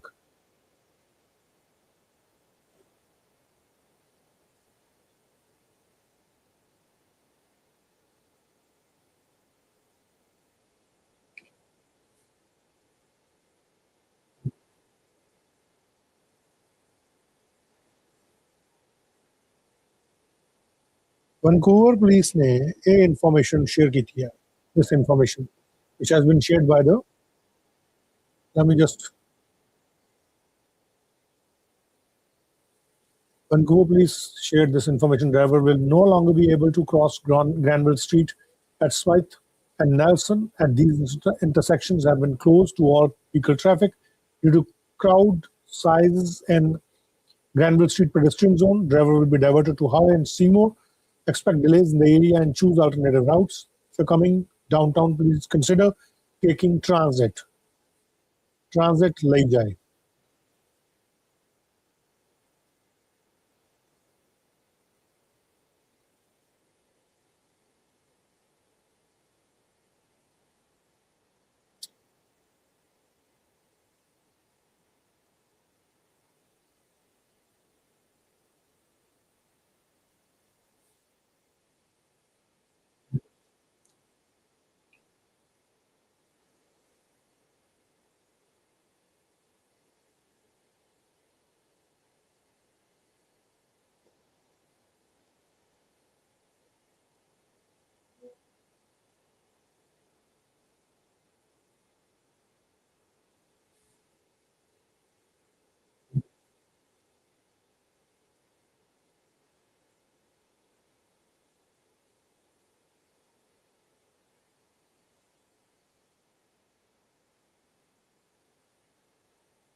Look at this march.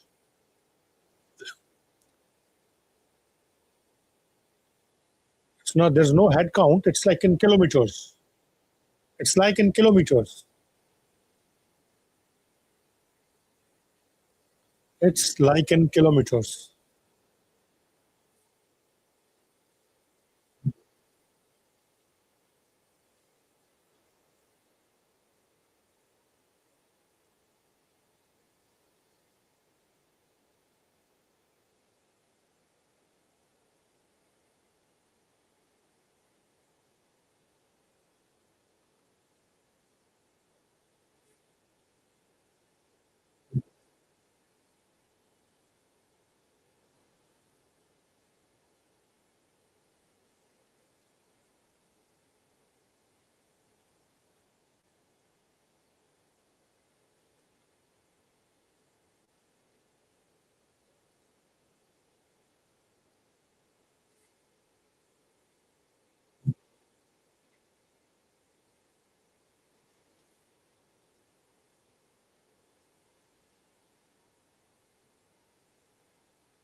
Let me show you the march.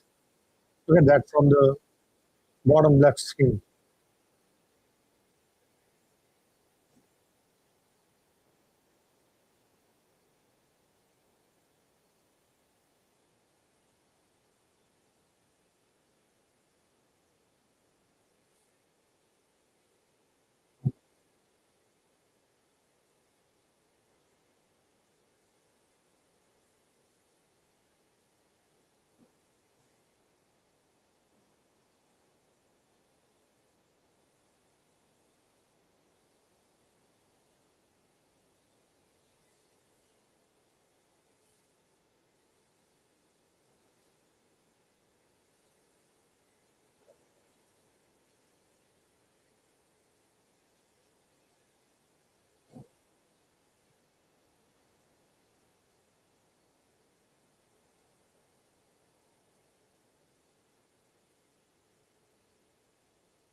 So that's what was happening in Vancouver. Ajay भी चल रहा है 3 बजे match है with Qatar. So that is one thing, and let me just check. President Donald Trump की press conference होनी है थोड़ी देर तक, which I think he's going to give some information, or he's going to participate in Medal of Honor ceremony. Medal of Honor ceremony. He's going to take part in that. But with that, I have to take your leave, and thank you so much for joining. Please like, share, and subscribe News Derby. Myself, Sameer Kaushal. Thank you so much.